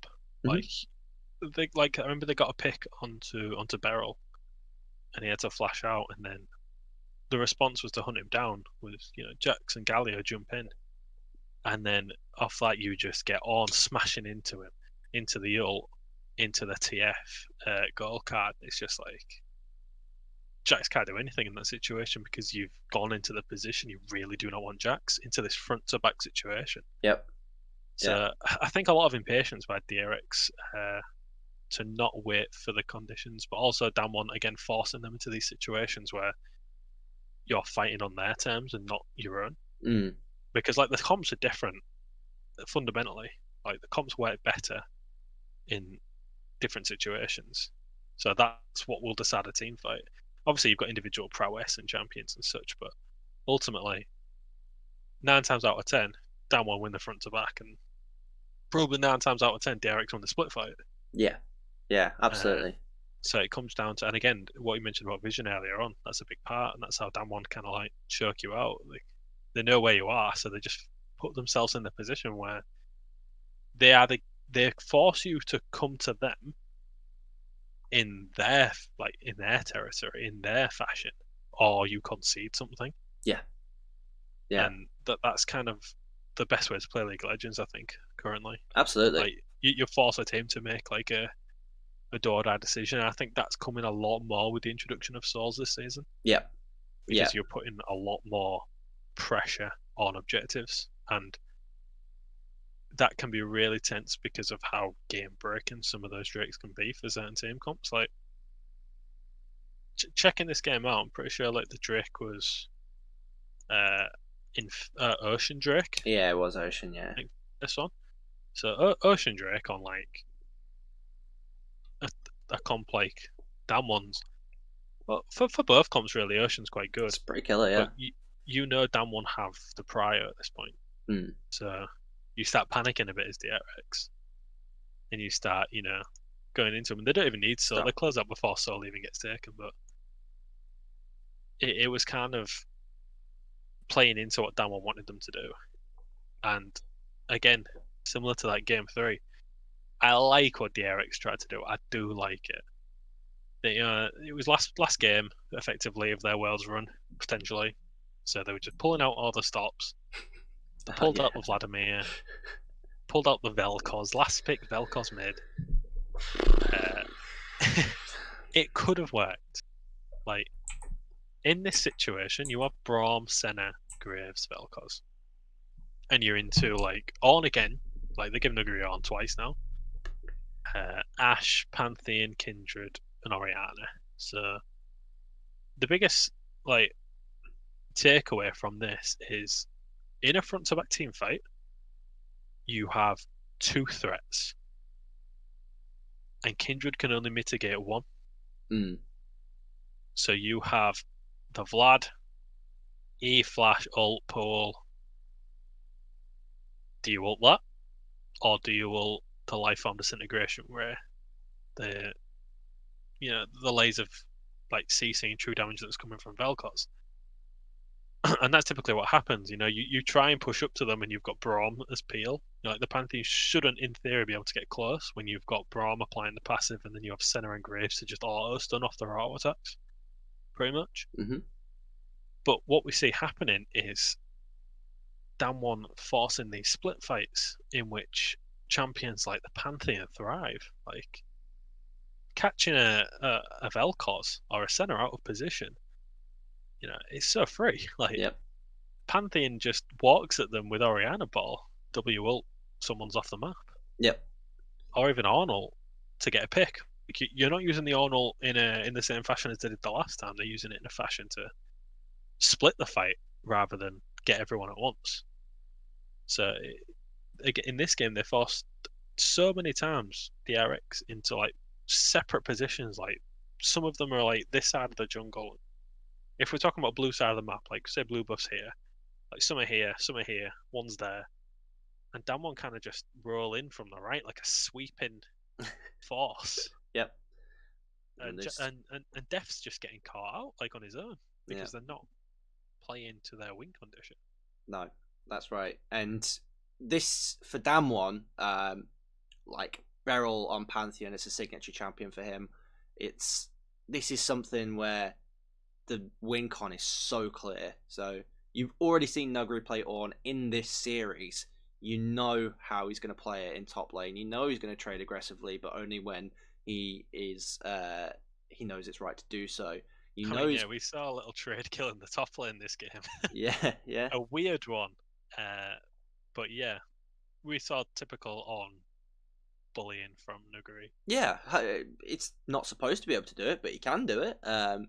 You know that Showmaker on the Orianna is gonna only perfectly place shockwaves. You know, there's no Chokemaker, right? There is only Showmaker, right? Showfaker, yeah, absolutely.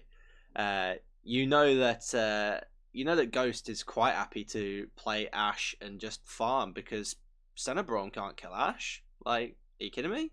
Like, I'm very averse to Cenobron bot lane. I'm very averse to it. The Braum was the question mark pick, yeah. To be honest, only because it comes after the Senna. Yeah. If you take, so you've seen Ornn, first red side pick, right? So they've first picked Graves. They've gone Ornn Kindred. You can go Braum something there, right? Because your Braum exists to mitigate the Ornn ultimate. Once you picked it fourth pick, all right, what have we seen here? So at this point, we've then seen Orianna and Pantheon as extra. We've also had bans thrown at support. We've taken a Time Kench ban as well. Because you've picked Senna, you probably don't even draw a Time Kench ban if you don't pick Senna. But you pick the Braum fourth on blue side, which still only mitigates Ornn. So it might as well have been picked earlier. In my opinion, I think Taric fits in well here. Yeah, you're right. You're right. Better than Braum. It has the same effect as you were saying before. Maybe your AD gets hit by an Ashe arrow. Maybe he gets Pantheon stunned. Maybe the Ornn horn comes in. But like you say, the reaction is Taric then throws down the ultimate. All the follow-up damage is mitigated, and away you go again. So yeah, I just don't like these two together. And I think the order's a little off. Another interesting thing to take away as well is that obviously you've highlighted the Braum pick into the Ornn, which is quite typical in ways of trying to counter Ornn. I might be wrong. I don't think I saw it once. I don't think I saw one Arnold get blocked by Braum. I didn't get to see the game, but yeah, every single time that Nuguri fired that ult, it was off the back of Canyon or Ghost forcing the Braum shield early. Because what we've got to remember is that these are two ranged AD. I mean, that Canyon was getting a lot of marks, to be honest. Like he had Ashe range by about like 12 minutes into the game, 15 minutes I think, something ridiculous.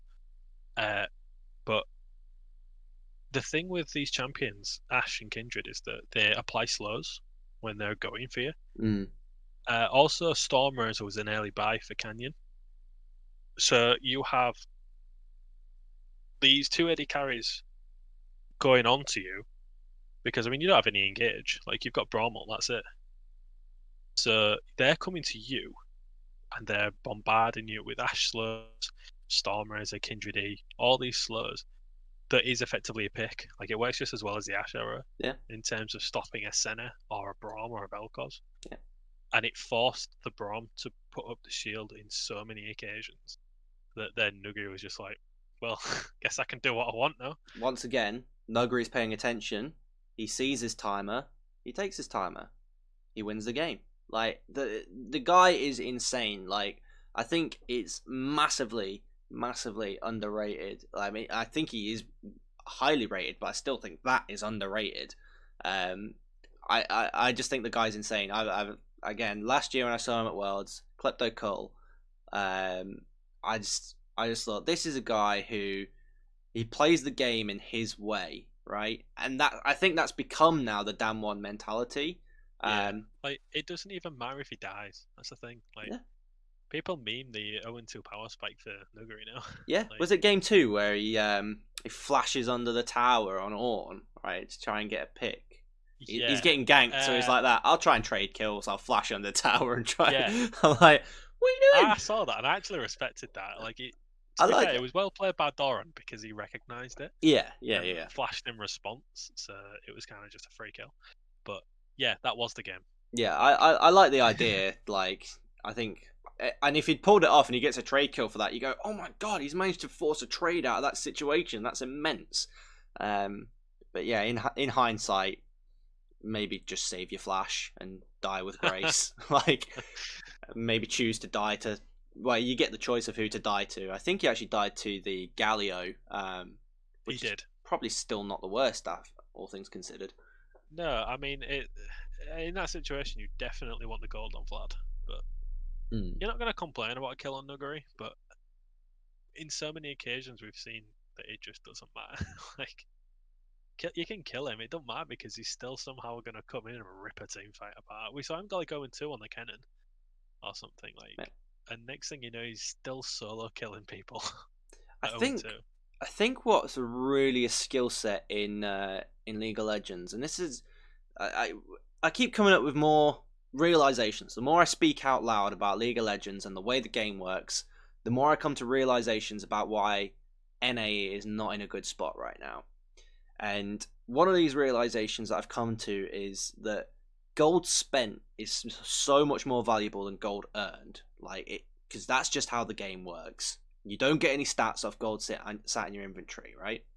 And the reason why Nuguri can die, come back, and still be a problem is because he's playing around those gold spent timers, not playing around the gold earned timers. And that's a really important fact because I've seen a lot of teams play off of item power spike timings. Mm-hmm. Like, rather than if say like you're like 500 gold off an item, and there's a Drake coming up, if it's not Soul Drake, like just concede it. If it is Soul Drake, then you're in a position that you're behind already. Like it's probably 21 minutes into the game, you've lost like all pressure bot lane, things are already going downhill. But if you're in a relatively even game and you're waiting for power spikes, don't get corralled into this team fight that doesn't really need to happen if you're not ready for it. You wait for like your Triforce Mana Mutants on Israel, you wait for your like Triforce Death Dance on Camille or Jax or whoever. Wait for those like 2 completed items and then take the fight, because if you can catch your opponent off of those timers, it's like, although in terms of gold spent it equates to something like 1,000 gold, in terms of the actual value between an item that is complete and what isn't, it makes a world of difference in a team fight. Yeah, and I think. Go on. I was gonna say that's why Ornn is so potent, because he can like obviously build in the lane. So it's rare that he's sat on gold. Yeah. Because of how freely he can buy, and also the gold that isn't shown on the graph through the ornaments. Like the stats that he gives each player can sometimes equate up to like 800 to 1,000 gold in and of itself, whatever stats that doesn't show up on gold graphs. Yeah. So, and like we're saying about Nuguri, that like playing around gold spent, Nuguri has clearly limit tested to the point where he knows that if I build a cloth armor right now and trade, I will win. Like it's as simple as that. It's like without cloth armor I don't win, with cloth armor I do win.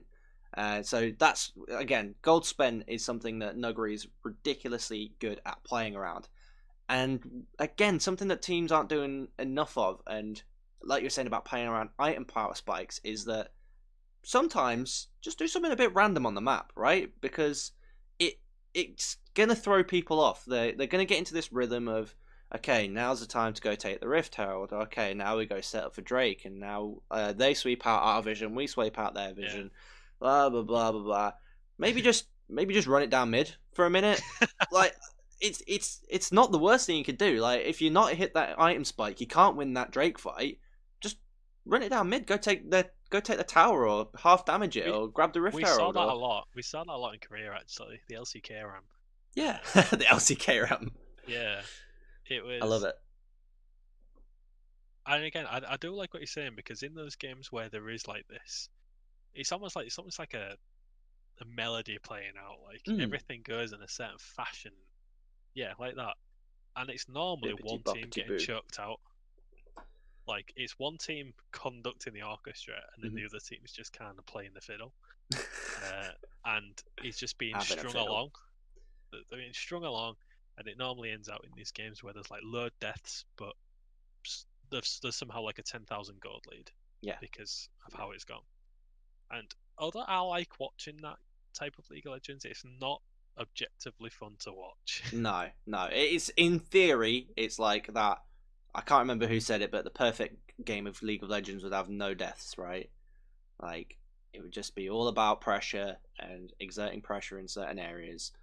Like, when I watch a game like that, I can like recognize what teams are doing that's impressive and how they're doing it. But everyone loves a good scrap in the middle. Of course we do. Especially as our resident NA apologist. He loves the NA RAM as much as the LCK RAM. So, just to round off the podcast today, we're going to talk about the elimination knockout stage pick'ems. We absolutely are. Are these mine or yours? These are mine. Okay. Yeah, that's how I can tell they're mine. In that case, fire away. So, right, let me just switch on over. So here I go. Let's start from the bottom, seeing as though we've already spoken about it. Yep, so I had Damien to win that game. To be more specific, because I did place a accumulator bet. I do not encourage gambling by any means, but I did place an accumulator bet. So I bet on the actual scores of each game, and I did bet on Dam1230 DRX. Would you say that that's kind of where your head was at as well? Yeah, I had Damien to win as well. Part of me was hoping DRX could take a game, and even watching the games, you know, I did get into those phases in the first like 10-15 minutes where I thought DRX could run away with this, you know, especially game 2. I thought DRX could, because they'd got a really good fight. Yep. Yeah, which the Jacks kind of popped off, and I thought, okay, if Doran can really put this game on his back, I can see a reality where DRX win. But no, in my head, I was thinking, you know, we saw this a couple of months ago, exact same game. Yep. That ended 3-0. I don't really think Damon's deteriorated at all.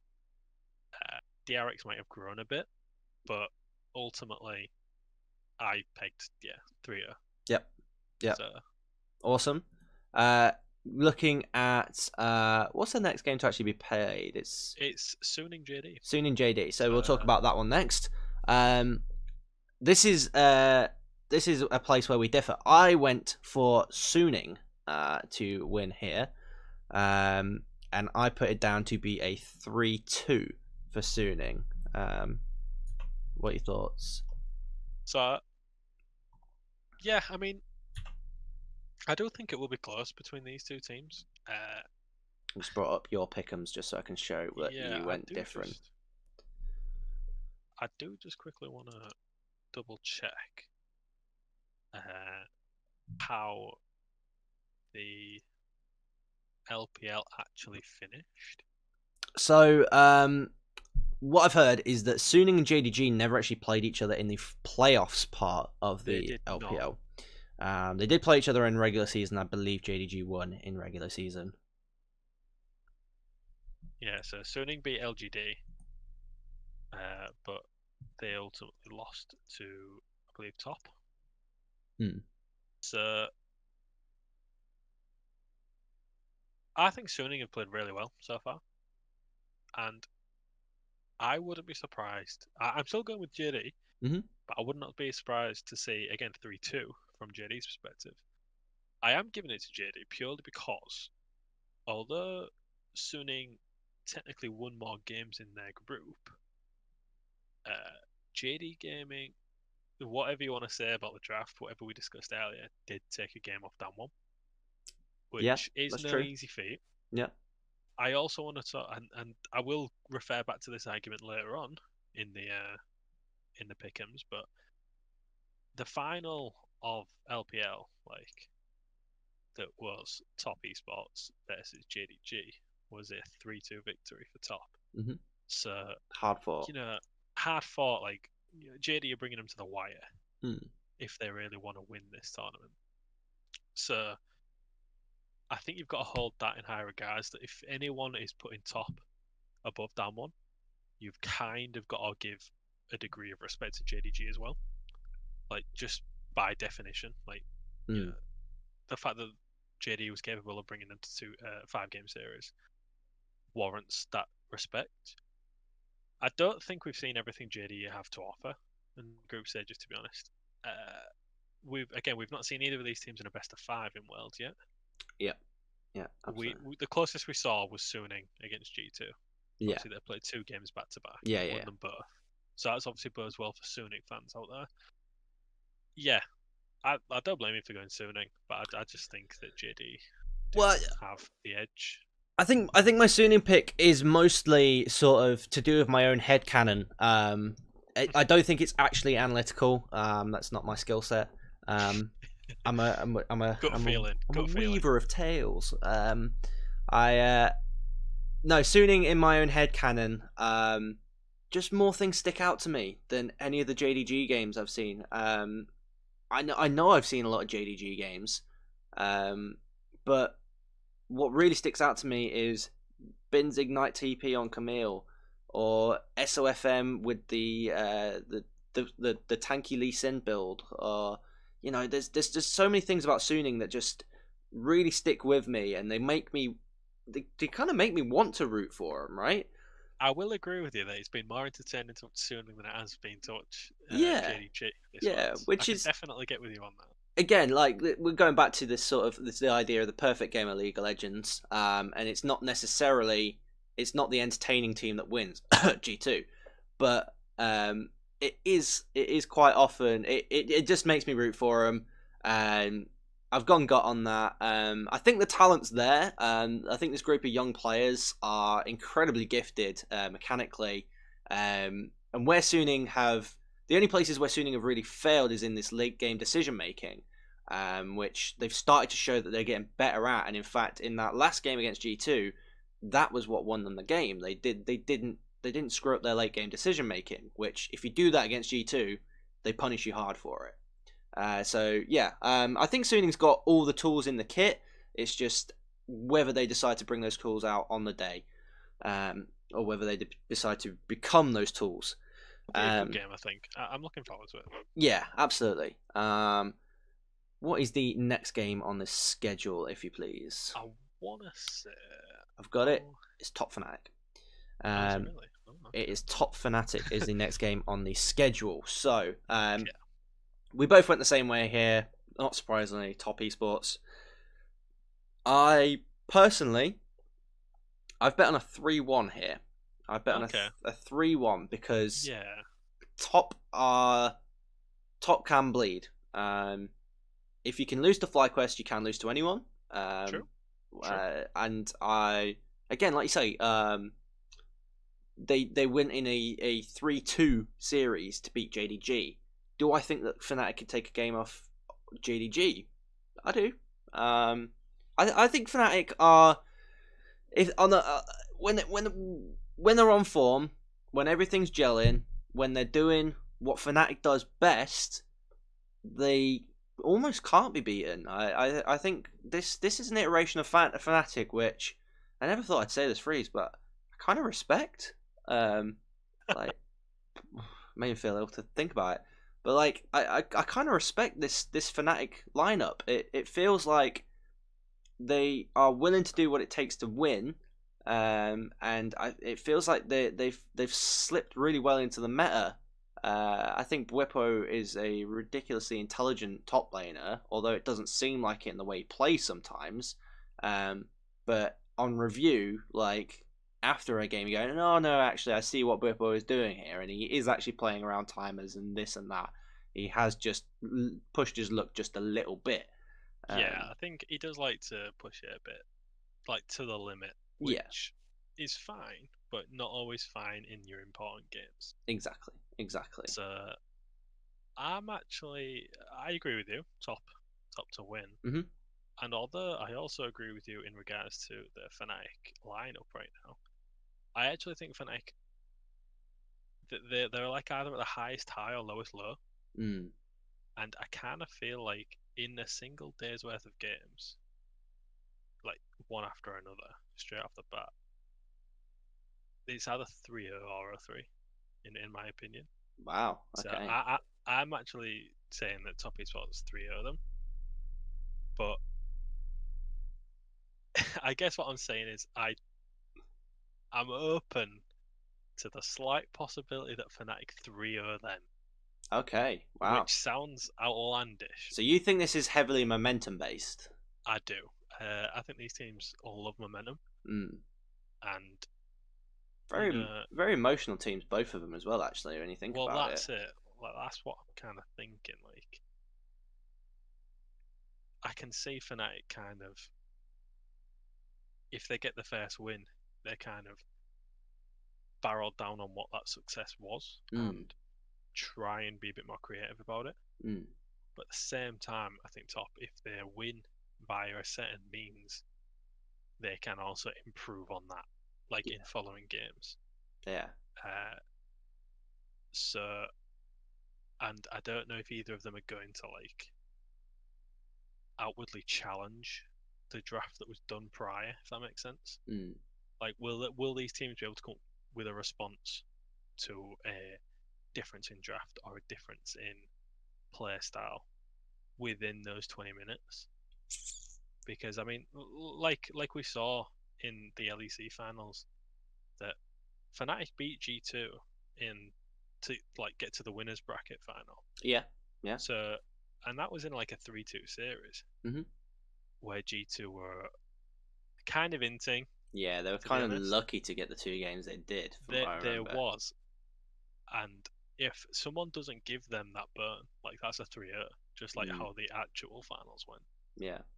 So I think the only way we see games getting dropped on either side is through mistakes rather than, uh, you know, being able to overcome a strategy, if that makes sense. Mm. And I suppose when it comes down to that, you have to say that Fnatic are more prone to those mistakes than top esports. So that's why we went for the Historically, that's why we went for the top pick. Um, I don't see that being the one that ruins my Akka, but I've gone for the 3-1. I think Fnatic does something crazy to get the first game, and then I think top wins out from there. Final game, Gen.G versus G2. Um, what's your so this is the game I'm looking forward to the most. Actually, mm-hmm. it it seems like the most fun. I think out of all these teams, I mean, Suning and JD are quite close in terms of strength, I think. Yeah.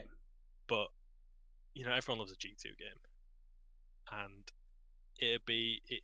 I'm looking forward to seeing BDD against Caps. To be honest, Mm. I'm really looking forward to that matchup because of how well BDD played against like Bjergsen and Yeah. Nemesis in their games. So, and obviously Caps is like G2 staple player on those Yeah, days. Caps is a different kettle of fish though to Bjergsen and Nemesis. You're right. You're Bjergsen and absolutely right. Nemesis are very sort of for the rest of the team, kind of enabling mid laners. Caps all about I'm gonna fight you. I'm gonna win by beating you. He wants to beat the person that's in front of him, basically. Yeah, you're So right, and that's why I'm looking forward to it yeah. because like we saw BDD Lane Kingdom quite a bit in the group stage, and Mm. I don't think he's going to get the freedom to do that. So it'll be interesting to see how Gen.G adapt around that. Mm. I think Ruler into Reckless is quite an even matchup as well. Yep. think it might end up with support diff and that. I think. Yeah, To be yeah, honest. absolutely. Sorry, not reckless, perks. Sorry, Yeah, yeah, I'm yeah. I'm being an idiot. Ruler Sorry, into reckless we've is seen Ruler interesting and though. Reckless, Yeah, we have Ruler and seen it. Perks, Yeah, but Mickey has had a really good world so far. I think. yeah, absolutely. His MVP performance for sure. It's yeah, the guy can put the team. It's hard from a support position to put the team on your back, but he can do it, and Hmm. has done it. And we've also seen Life make some like mistakes Mm, on the side of Gingy. So and G2 do not like to miss a beat when it comes to like jumping on mistakes. mm. Oh yeah, So they're quick to punish. Very quick to like punish. I've seen some interesting things like come out of World so far with plays from players that you would never really notice until it's made clear to you. And what I Mm, mean by that is there's two things that come to mind. One happened on G2's side and one happened today actually. The first one was Mickey's pink ward, control ward on the blast gun. mm. Yeah, yeah, I Uh, love that. yeah, that was like mental. Like everyone was like raving about that because it was such a super huge IQ player. And similarly today, there was a fight where Damien was chasing. It was in game 3, and again we saw the Ash Kindred chasing down the Graves, Yeah, using the multitude of slows that they've got. And the Graves obviously has a dash, so it's a bit easy to run away from. And I can't remember if it was Showmaker who did it. I'm guessing it was either Showmaker or it was Ghost. But mm. they're blue trinket, and they actually utilised the fact that Graves was likely attack moving, and they placed the ward in his path. And he altered the ward and stops moving. And it caused him to die. Like Yep. stuff like that, I think is so like it's using mechanics in the game that aren't champion related, that aren't role related. It's just kind of like They're you, gaming the player. yes, that's it. Yeah.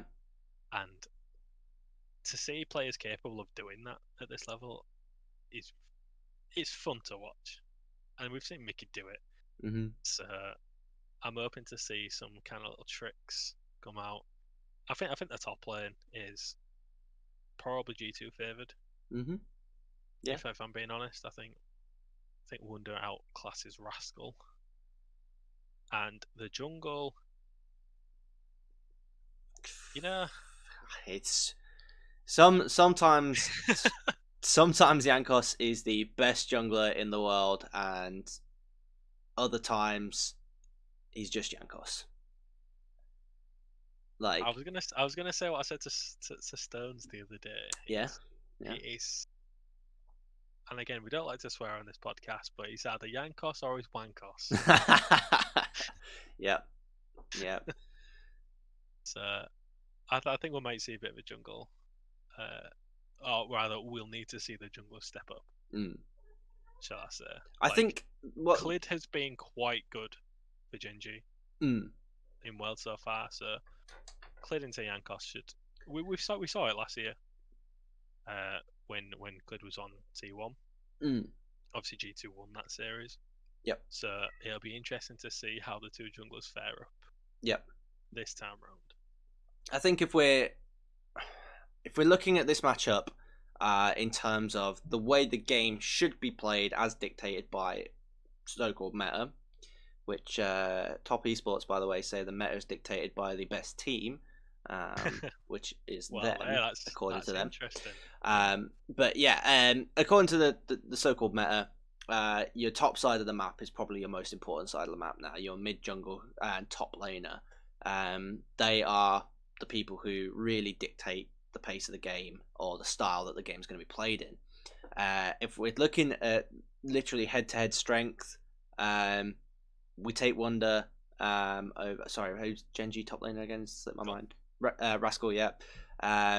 Most of the time we take Yankos over Clid, and I think for me, because of how strong he is, I take Caps over BDD.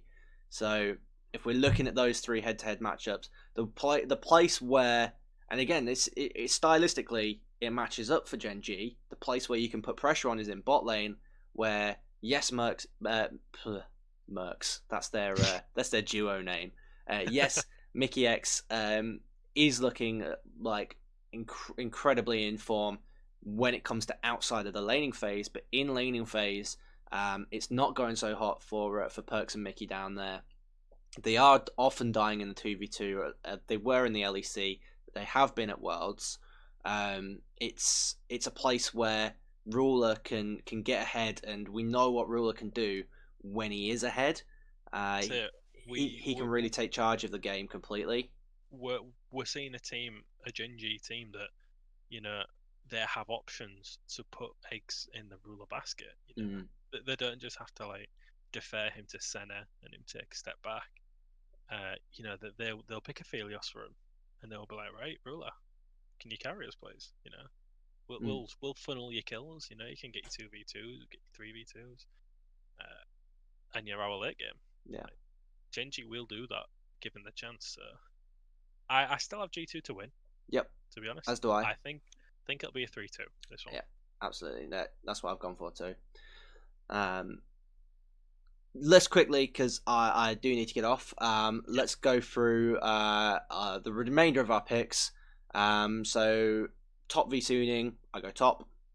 You've got top v JDG, you go top. G2 Damwon, I go Damwon. I've got Damwon. You got Damwon, yeah. And then top versus Damwon, who do we take as our world champion? I've got Damwon. To be honest. Me too. Yeah. And it comes down to what we've basically been kissing Damwon's ass for today, which is that Damwon always know how to play the game. It doesn't matter what the map state is, they know how to play the game. Top esports, not at the same liberties, it would seem. Doesn't have that same strong. Very, very strong. Damwon have a factor this year that is hard to put into words. But they have a factor which is winning them games. Yes. And we can try and explain it away, but there's so many things that this team's good at. It's probably easier to highlight the things they're not good at. Probably a shorter list. What are they not good at? Sometimes drafting. Sometimes Nuggery limit tests too much. Yeah, maybe rein it in a bit, but even then, like, sometimes test just to win later. Yeah, sometimes Beryl's out of lane a bit too much, and Ghost can be picked off easily. Yeah, it's really minor things that you can't actually build a strategy around. Like, you can't confidently say, well, Nuggery's going to int, so let's play around that. You can't confidently say, just wait for Beryl to leave lane and then we're going to fuck with Ghost. Yeah, there's just not enough there to go on to build a strategy around. The games between top and Damwon are all going to be about maybe after game one, because game one can be a bit explosive, but for the remainder of the games, I do think this is going to be a 5-game series. Yeah.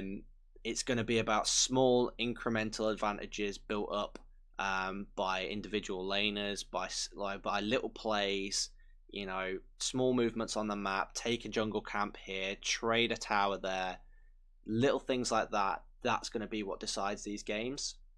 Yeah, so to be honest, like, I think I would like to revisit this. I think just to when we get there. Just to close off, the next episode of the Unsealed Spellbook, I think we may do just before the final. I think would be the best, because I mean, we've already like touched on Down 1 and DRX today. There's not really much more to say about that 3-year. That gives us 6 games left of the tournament. Well, 6 series left.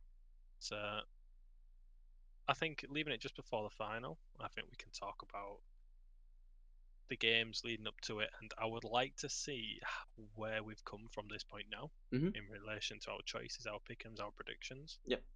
And then make a final prediction on the 2 finalists. Okay, yeah, I'm game for that. Based on what we've seen. Yeah.